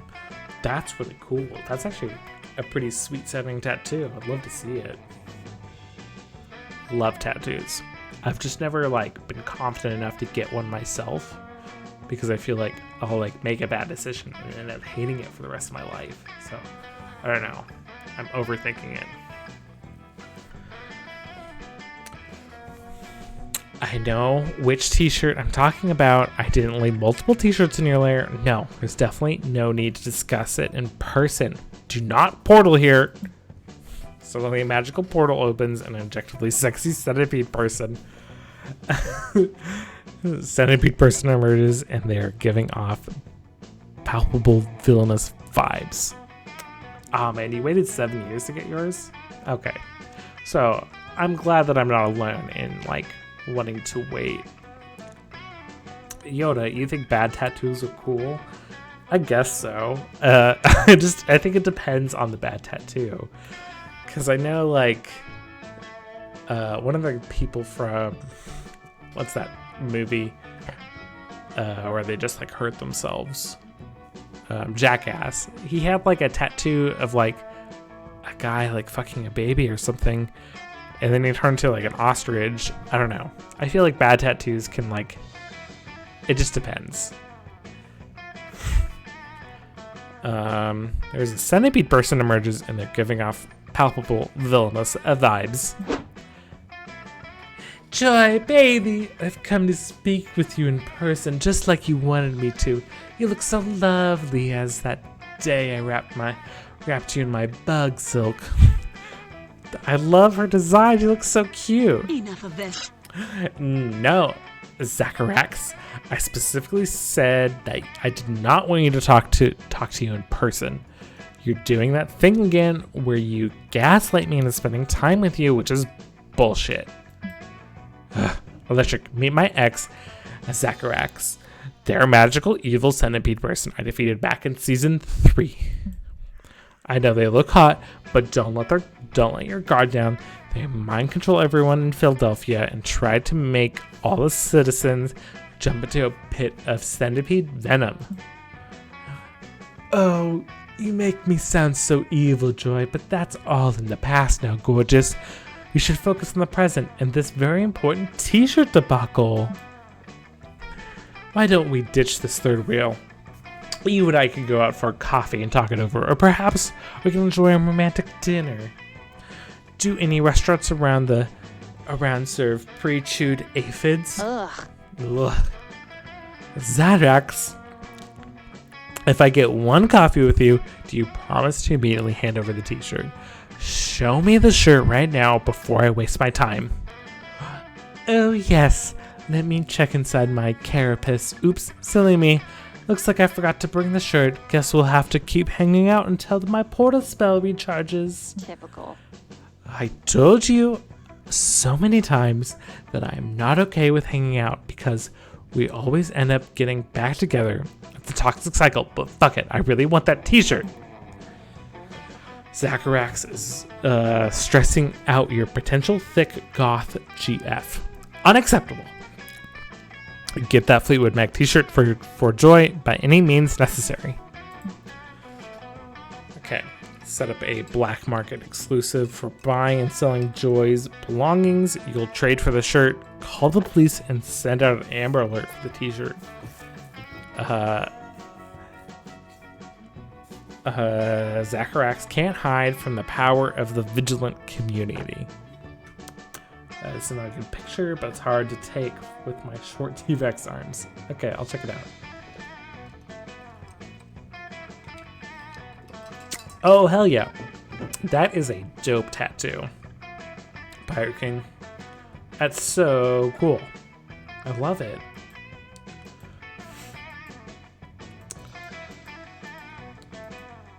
Yeah, you might have enough boldness to do the top, but it can go bad too. It's just like a really cool, like colorful tattoos. I think that's the thing that I like about some tattoos is that they're really colorful.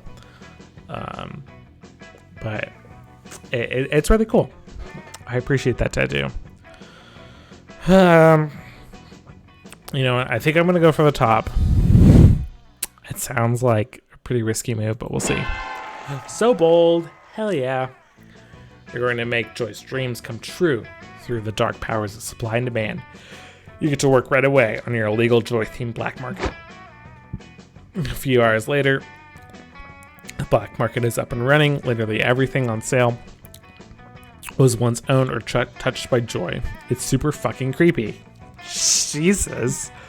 Disturbingly, it's also popular. Turns out the Coven has some dedicated fans and lots of magical beings wanting gently used witch items.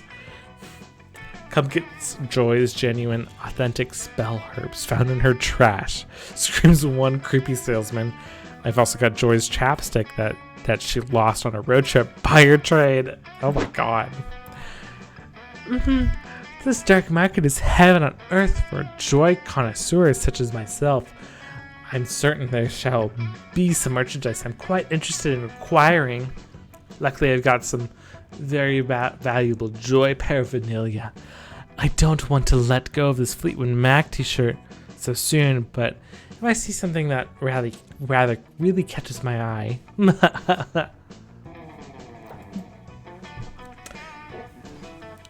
Yes, Araxinus shows up. Just as you planned, you give the signal. The cops bust the place. They arrest everyone in sight for being a creep. Hell yeah. No, you misunderstand. I'm not a creep. I'm just a humble human centipede. You can always trust a human centipede. You can't trust a human centipede. It's not fair. The police send the creeps to creep jail and confiscate the items and return to Joy. The cops also tell Joy what a good job you did, which was nice of them. Thanks. What a plot twist. Holy shit, this is amazing. Actually, you got all my stuff back. Look, there's my first spell book and that chapstick I lost in Faith's card on that road trip episode.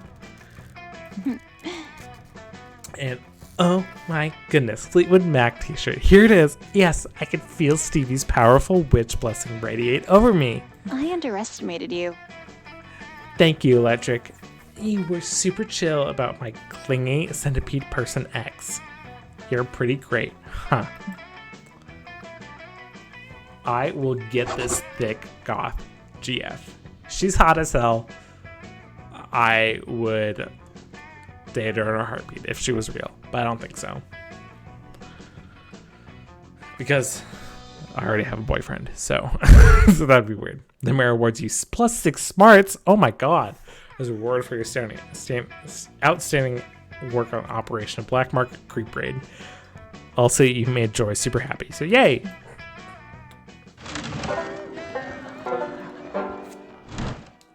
Brought my first aid kit, just in case. So the other thing I need is creativity, right? From what I remember you saying, Pirate King. So let's see.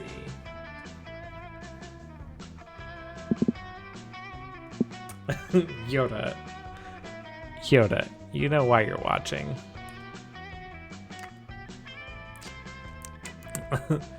I need to go to Scout HQ. Okay.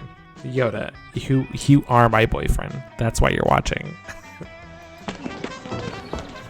That day, all the scouts made a braid chain as a team building exercise. You learn all sorts of new ways to braid hair. But the person braiding your hair accidentally ties an infinity knot in your head. Oh no! There's no way to untie it. You can see into infinity. But right before Coach gives you the worst haircut of your life, you see how all your friends will die. It's useful in helping you eliminate Davidson, the doomed dear person, from your romantic prospects. You also watch every Marvel movie that will ever be released.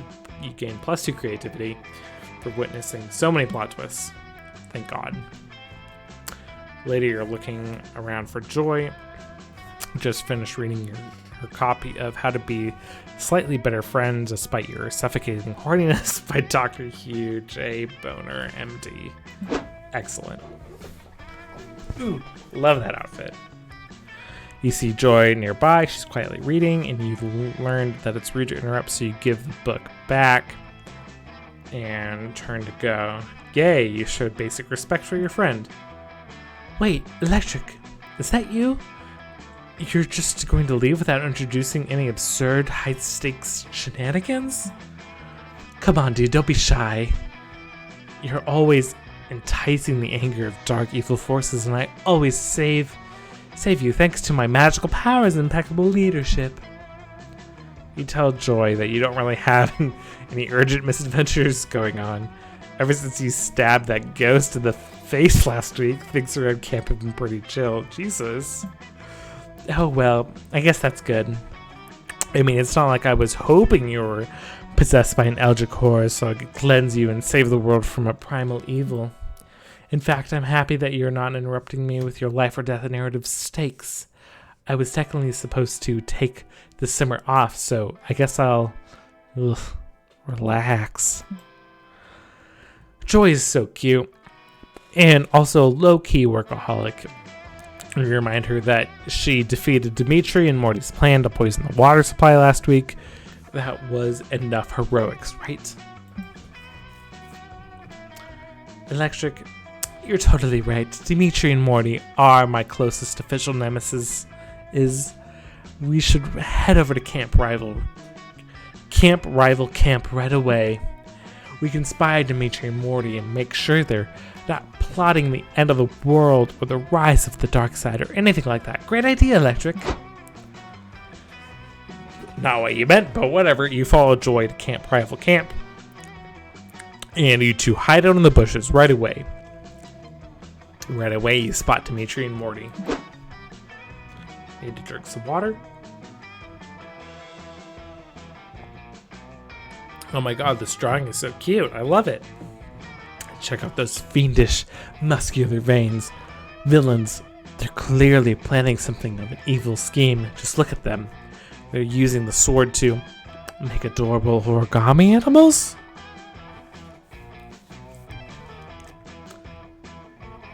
Yeah. Yep, Dimitri and Morty and Dimitri are doing some adorable and deadly and maybe deadly arts and crafts. Before long, they move on to their next BFF activity. Grooming an alpaca. Dimitri put a party hat and a poncho on the alpaca, and Morty is busy weaving beads into its mane. They're having so much fun. I love that alpaca. Very cute. I'll have to sing soon.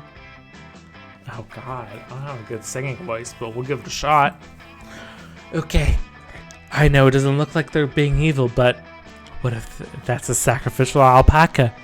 Maybe they're preparing a sacrifice to sacrifice it to some evil ritual. Then you watch as these two shirtless goofballs cook up some homemade raspberry jelly. Somehow they fashion some fancy jelly beards and then wear the beards. Sticky but sexy. This is so frustrating. I can't tell if these two are doing evil deeds or if they're being stupid. I'll look like a total idiot if I intervene when there's no evil to defeat. They look like they're having fun. I can't believe I'm saying this, but Electric, what do you think? How do we tell if Morty and Dimitri are actually being evil? Dimitri and Morty are idiots, and stupidity is basically a different language. Hire an interpreter who's fluent in stupidity. Disney movies taught you well. If these two are evil, they'll burst into a classic villain song sooner or later. Oh god.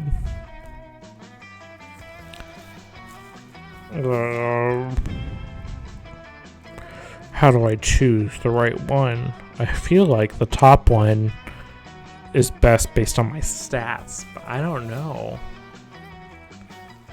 I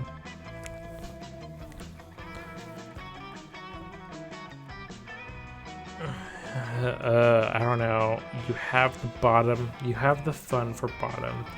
Top seems smart. That's what I was thinking. I think I'm gonna choose the top one for right now. This is so smart.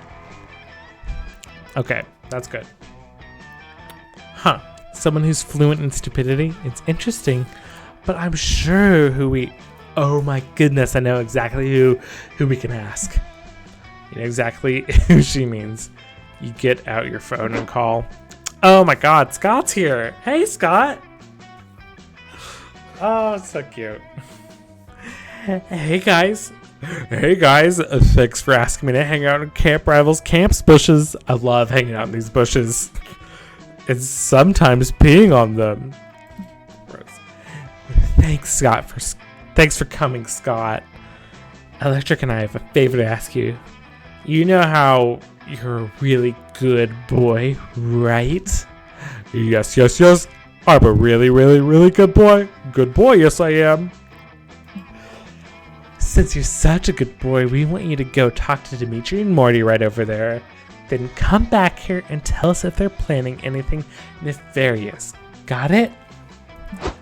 Scott walks over to Dimitri and Morty. You're worried that this is going to end with a werewolf/minotaur/vampire bloodbath. Look at that. But shockingly, Dimitri and Morty immediately sense that Scott is as dumb as they are. They invite Scott to play jelly beards with them. He enthusiastically agrees. I love this art. Oh my god. So cute. After 3 hours of solid playtime, Scott heads back over to you and Joy. You guys are still hiding in the bushes. Scott has a full beard made of jelly. Oh my god, he's... Hey Joy, hey Electric, you guys, I had the most fun ever of all time with Dimitri and Marty.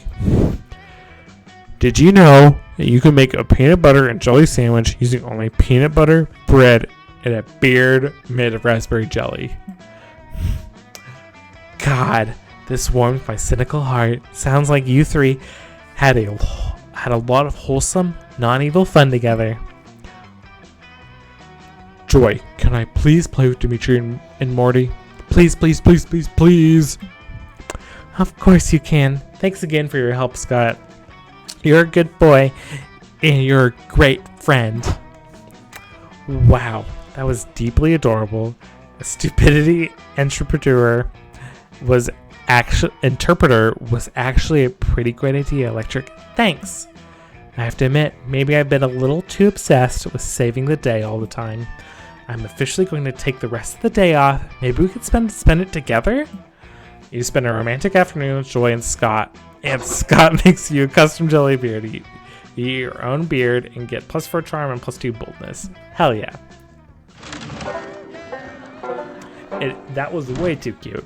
Home is where your booty sits the comfiest. Okay. I think I'm just gonna go hang out with Joy, because that makes the most sense.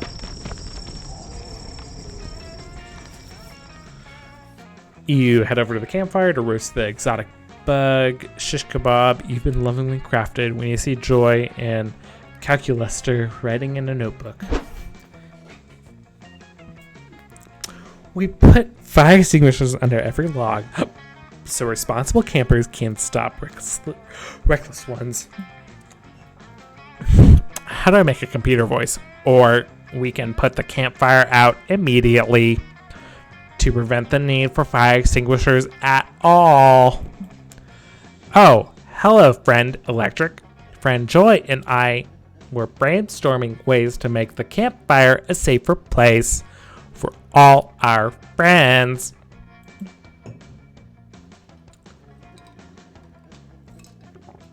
And frenemies. Of course, normally a campfire poses limited dangers. But since this is Camp Spooky, friend Milo came dangerously close to the campfire the other day, dragging several campers with them to get a perfect firelit selfie. The prank masters have been known to pop in now and then, and they definitely stole some fire in a jar last time. Who knows what they did with it? I do know what. It was not safe. And of course, there's Damien being Damien.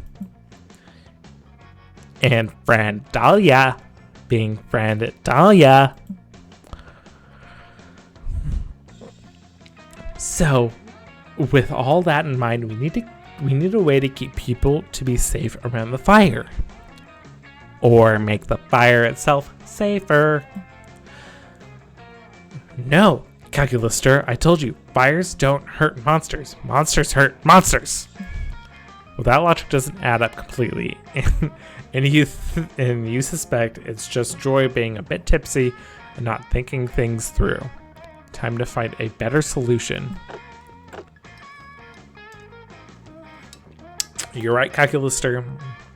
Let's seal off the fire with a firewall. Hey Joy, let's design and implement a fire harassment seminar to teach our fellow campers to respect fire's personal space. I feel like I have to go with the bottom one. That makes the most sense. Oh dang, that's actually super smart. And maybe they'll be able to translate those skills into their relationships to other monsters too. Judging by past behavior and learning curves, friend Joy, my calculations indicate a near zero chance of this. A girl can dream, Calculuster. A girl can dream. True. I forget because I cannot dream. I can only power down or go into sleep mode. At last, this does not bring me dreams. Given our classmates' general lack of common sense, I think we should come up with some simple, clear guidelines. Our seminar subsections can include a module called Where to Touch a Fire. The answer is nowhere. We can also give helpful tips like fire burns and a fire cannot give consent, so please keep your genitalias away from it. Oh my god, this fucking game. Surely, organic life forms must know that their much needed reproductive organs should not be placed near a substance so hazardous to them. Apparently, you haven't spent nearly enough time with them, Damien. Enough time with Damien. But I think these instructions, even our most reckless classmates, should successfully learn the importance of respecting a fire's personal space. Great idea, Electric. You're welcome in my personal space anytime.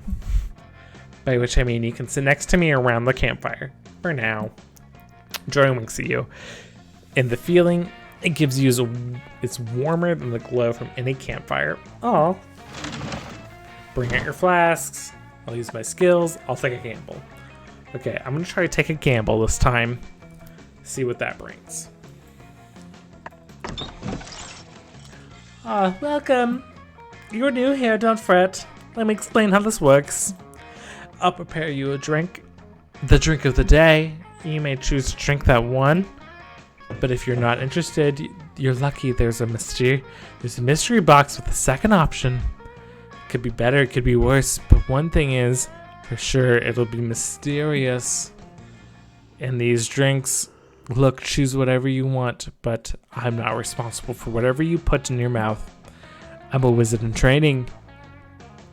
For you to test my concoctions is something between kind and reckless. So get ready and good luck.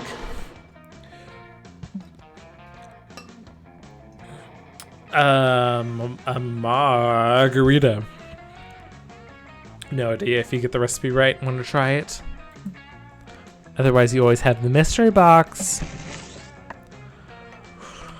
I feel like the margarita is going to give me smarts, which I kind of want. Yeah, no, totally. I was testing your common sense. And you passed. Your prize is the drink you choose.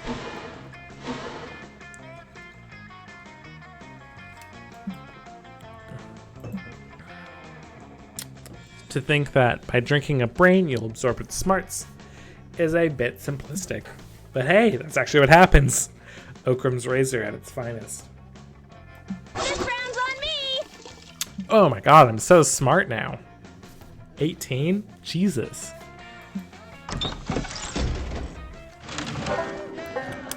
Morning. Let's go! Okay, I'm doing pretty good, but I kind of want some more creativity. So I'm going to go to Scout HQ again. It's been the day of learning new skills with the monster scouts in order to earn badges. You earn the badge for healing a wound only using the bark of a tree. You earn a badge for writing poems in iambic pentameter. Pentameter. I was never good at English. I don't know. You earn a badge for building a blackberry using only real blackberries. That doesn't sound possible, but sure, I'll give it to them. Nice, completing all those unexpected and probably useless lessons. You earn +2 creativity. Got a 10. You're enjoying a romantic afternoon picking with Joy. You made sure that everything here was vegan, including the picnic basket and the blanket. Impressive. Gotta say, Electric, this is pretty impressive. I didn't know you could weave a blanket out of out of tofu fibers. But wait, fuck, did it just start raining? Suddenly, inexplicable rain. Impossible. Al Roker promised it would be sunny today. Despite Al's prediction, a menacing storm rolls in. Shit. Oh my god. Who is this hot lady? Holy shit. And a bolt of lightning strikes 2 feet in front of you. It's pretty scary, but the sexy, villainous, magical warlockess that steps out of the lightning is even scarier. Fuck yeah. I love her. Man, I gotta come up with a voice for her too. Oh, Joy, my old flame. My most powerful nemesis. Just seeing you fills me with lust and blighted rage. My goddess. Oh, goddess. Electric, this is Sommelier, my ex-girlfriend. Sommelier, what are you doing here? We broke up ages ago and I already defeated you in season 5. Ugh. Oh, that's lube under the bridge. I was stalking your bikini pics on Insta yesterday, and I saw a post on Araxis feed. You were hanging out with that bug-faced buffoon. Oh, you lost joy to her? Okay, well, I'll try to do my best to not lose joy to her. I'm filled with horny jealousy, Joy. If I ever wanted to have crazy hot lubed up rebound sex with an ex-lover, why didn't you call me? We were electric together, honey. Hey, I'm electric. You don't know what you're talking about. Holy shit, it's none of your business. I was not having rebound sex with Araxex. As usual, you are completely blind to your own thirstiness. Oh, well, if you're not in the mood for rebound sex, we can have any kind of sex you want. Makeup sex, hate sex, break from doing your taxes sex, anything you want, as long as it's sex. Oh. Enough of this. Listen, Sommelier, I admit that we had a pretty insane sexual chemistry, but I called it off for reasons. It always gets too messy, too fast. And also, you're evil. Remember when you dressed up in that leather harness to distract me, and your poison misspell killed like 180 people? Yeah, I've got to pass on this. What a disappointment. I didn't want to do this, but I have no choice. I'm forced to use my secret weapon of seduction. Prepare yourself for the foot massage coupon. You gave me some romantic coupons on our anniversary, and I've saved them for all this time. I'm now redeeming this coupon to completion. Ugh. I cannot believe that I have to explain this to you, but romantic coupons are not legally valid, especially after a breakup. Duh. Super duper duh. Ridiculous. There's no expiration date on this coupon, but I suppose I can be reasonable. I have a whole collection of coupons here. How about a trade-in? We could redeem this gastric cleaning coupon from my doctor, or this Groupon for a free Brazilian wax, or this coupon for one free sexual yogurt experience from Yogurtland. Such a Karen. You're right. This She cannot is. be for real. Ugh. These coupons are definitely bullshit, but picking one's probably the fastest way to get Sommelier to leave us alone. Electric, which coupon should I pick? Help Joy vanquish her evil ex-girlfriend by choosing the least horny coupon. Okay. Fortune favors the bold. Choose the ask me any question I'll answer truthfully coupon. Pick the right leg coupon. It's the last coupon we need from the legendary Exodia coupon. Holy shit.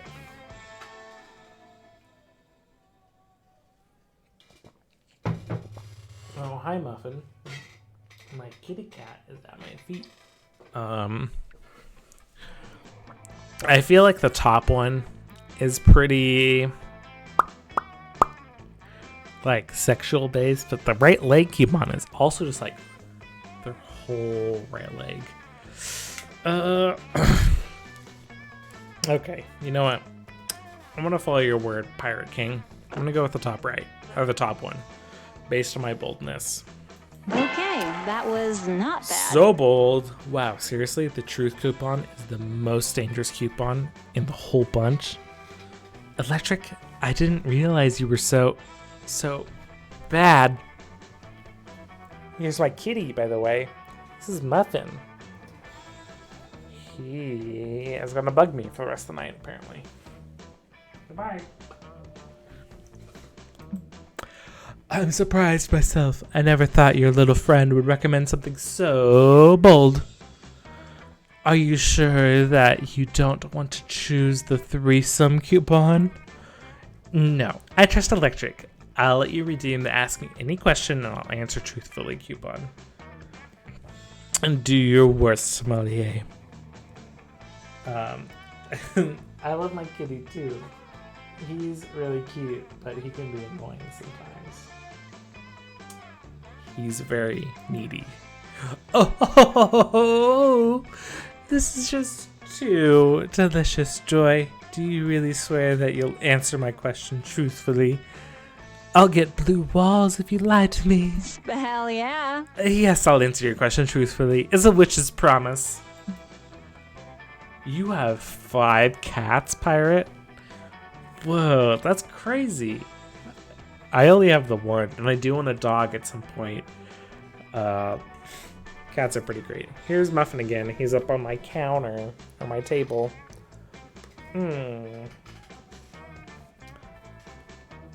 He's kicking me. Hi, Muffin. Perhaps I could ask which position. Oh, you rescued? That's so cool. Or no, which body part. But then I could inquire about the flavor of my... Or perhaps Xavier's proboscis or Kylo Ren roleplay. One of your cats is gonna have kittens? Oh my gosh. That's pretty stressful, but that's super exciting. Congrats to your cats. I love cats. They're pretty great.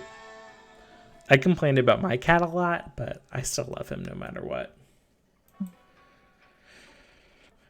I've got it, Joy. Tell me this. Have you ever had another lover equal my sexual prowess? Please answer in the form of a full-length descriptive essay. Hey. Muffin, are you gonna put your tail in front of the camera? Yes, you are. Hey, stop licking my dirty dishes. Sorry, let me get my cat out of here. This is tight. Okay, he's leaving.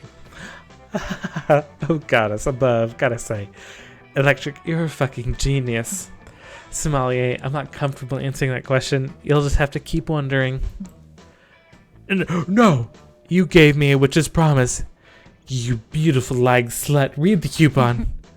Rude. And also, I'm not a liar. You already asked me your question, remember? You asked, Joy, do you really swear that you'll answer my questions truthfully? And I answered, no! Fucking semantics. I've been trapped into wasting my most powerful coupon. Damn it. All to protest and tell. Mark my words, Joy, someday I'll seduce you. And Electric. You've made a very horny, very powerful enemy today. Sommelier disappears into another lightning strike, and the rain clears up. Thanks for helping me, Electric. That was some impressive villain vanquishing. Should we get back to our romantic picnic now? Yes. You made Joy super happy and you gained +6 smarts. I'm so smart. I'm +24 smarts. Jesus. From an unrelated shenanigans that happened after your picnic. Nice.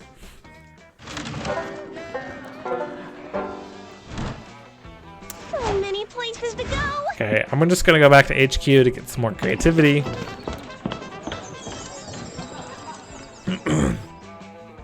That day, there's a guest speaker at the Monsters Scouts HQ. There's a Weregold Monster Scout here to tell you about advancing through the levels. Her speech is surprisingly interesting. She started out at Camp Spooky, just like you, and worked super hard to earn every single badge. She also hints at some possible foul play, including her murdering a higher level scout and wearing her skin as a disguise in order to advance through the ranks. Jesus. Surprise. Sure, it's inspiring. You're super You're too busy flirting with your friends to dedicate that kind of time to Monster Scouts. But still, her speech instills you with +2 creativity. Later, you meet up with Joy. She said she wanted to spend the day, just the two of you. Your knees feel weak, but might be the polio you recently contracted. Jesus. Oh, hey. Thanks for meeting me here, Electric. I wanted to apologize for all the drama that with my exes lately. You've been so understanding, and I've been doing some thinking. Before Joy can finish, hang on, I've got my cat out of the room, so I will be right back.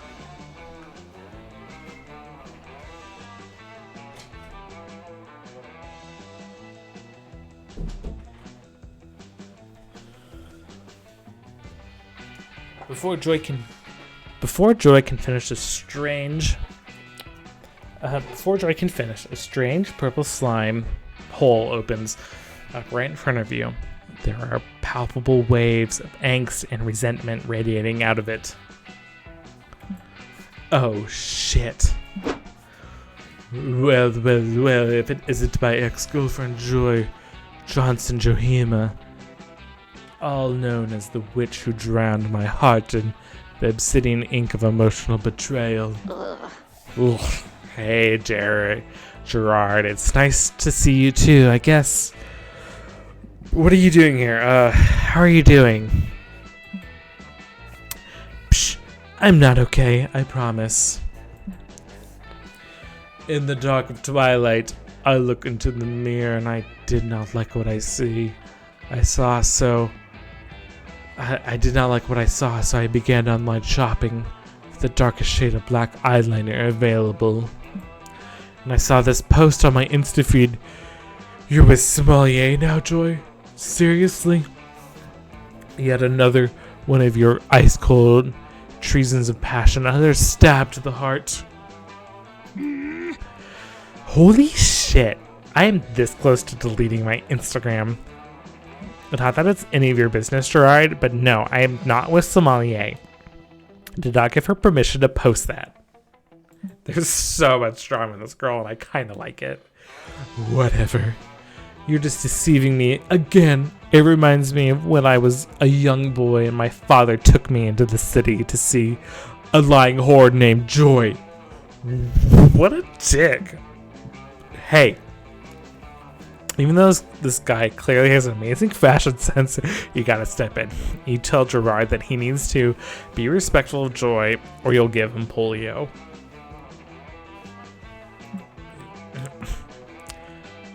You're defending the soulless wench? Hear my tale of woe, idiot. I consumed 1,891 living souls and became the most powerful necromancer in the universe just to impress Joy. And she responds by getting all mad at me for killing innocents and then cheating on me with some 2-bit horny warlockus. Joy is a cheater. Gerard, listen to me. I get why you're mad. I've said it before and I'll say it again. I was wrong to cheat on you when we were dating, and I'm sorry. But we dated a long time ago, and it's been years since we broke up, and the coven defeated you, and I think it's unhealthy that you've still completely fixated on this. Not suited for TV. And also, I've appreciated if you could stop commenting cheating hoe with a rotting black heart on everything I post. Perhaps you're right. I haven't feasted on an innocent soul in many fortnights. It's not like me. I'm losing interest in my hobbies.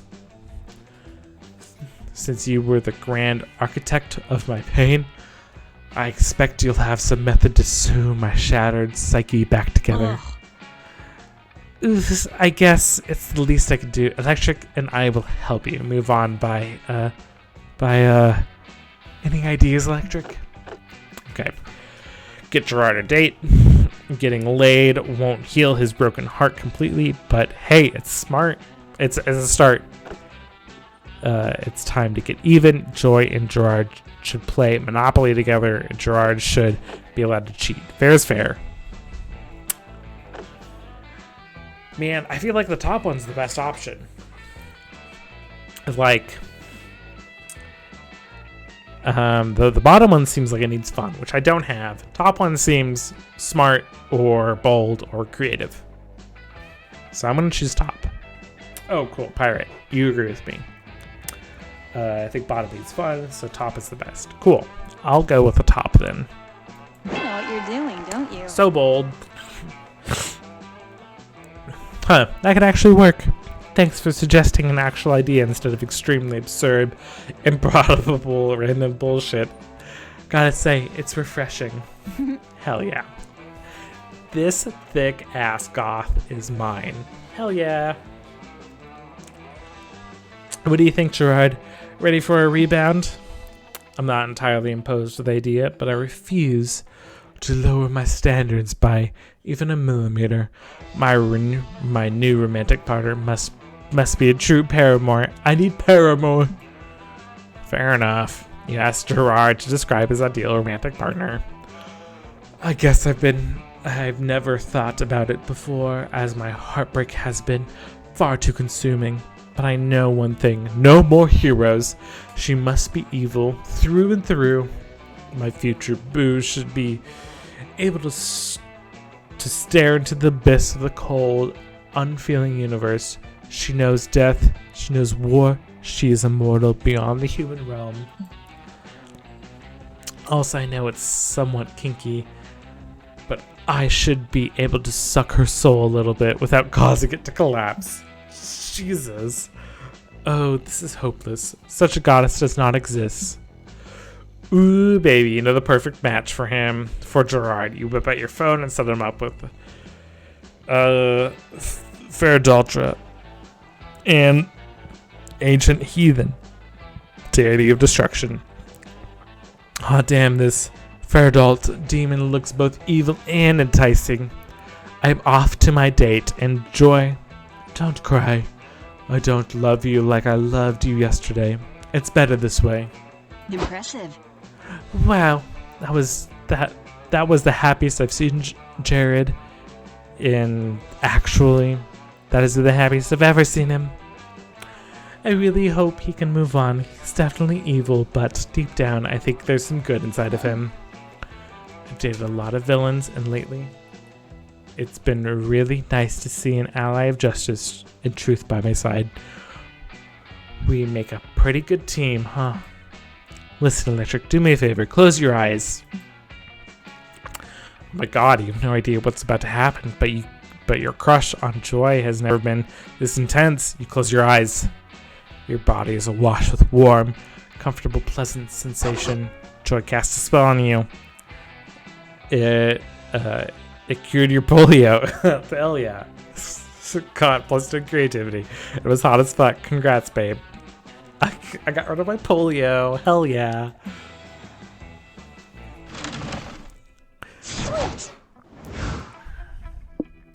Okay. Who will be your summer love? Obviously, it's Joy. Like, there's no other option. Ask Joy to go to the meteor shower. Yay!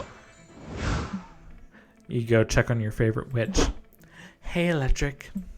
What? You want to watch the meteor show together? I'm grateful for your help these past few days, but I never really imagined us in that way. But now that you bring it up, I gotta admit, I do like you quite a bit. I guess there wasn't that initial passionate spark, you know? Like a fire that lights you, in which you want to destroy someone, but also fuck their brains out. It happens with Araxis Sommelier, Gerard, Dimitri, Liam, when he was Angelus. Come to think of it, I sort of seem to have a pattern. And looking at it now, it doesn't seem super healthy. I do always look for partners in my enemies. Why? She did kind of scare me there too. I was like, oh my god, she's not going to date me. But even now, I'm like, is she going to date me or not? Looking at it from a distance, it seems like I sabotage myself, always entangling with evil people who don't exactly rhyme with commitment. But maybe I could break the cycle. Would you want to break the cycle with me? Oh, hell yes, I do. Do you even need to answer? The meteor shower arrives and you share it with joy. Yes! You wonder if you may live to become an evil ex. The thought frightens you, but it is there. But what can we do besides try our best while we dive into the mortifying ideals of being known? The fear is there, real and blunt, but if we eventually fail, then in time, we learn from every error. So tonight, you just hold hands with joy while... Oh, I clicked too fast, damn it. It starts slowly, but it speeds up as she's excited by the prospects of a new, less complicated way of doing things. And I have a spell you may like. You're deeply under her spell. Oh my god, look at that thick goddess. So hot. Hell yeah. Fuck yeah. You see her. You truly see her. A mesmerizing woman who loves unapologetically. Thanks, Park. I'm so happy that we got this secret ending. It's so great. A kind soul who's not afraid to lead with power and compassion. A deeply complex person who carries the weight of the world on her shoulders. Someone that, in the moments when she alleviates herself from all those responsibilities, can also be the true embodiment of joy. Hell yeah, secret ending. Boo, boo, boo, boo, boo, boo, boo, boo, boo, boo. Hey, even though you lost the thickness, you got it through watching it with me. So I'm happy to have given you that thickness back. 1 new secret ending, 8 new events, 8 new outcomes, 3 new special stuff. Bam. So happy. Before we knew it, those weeks were gone. Felt like a hot minute, and it felt like an entire lifetime.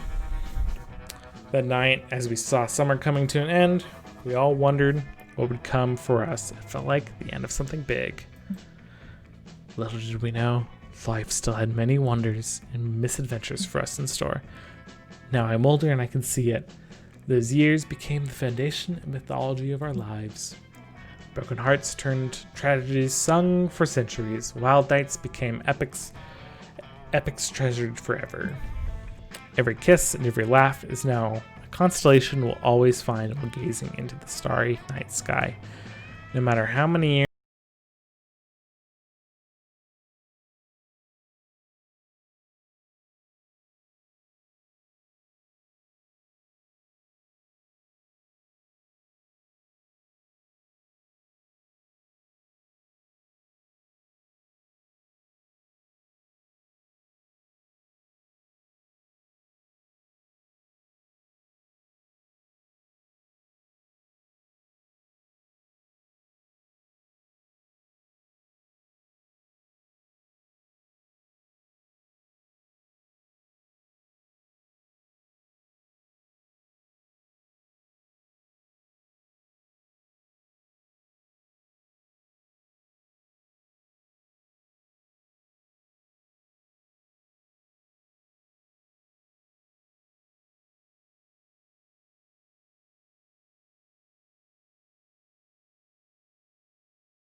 thank you.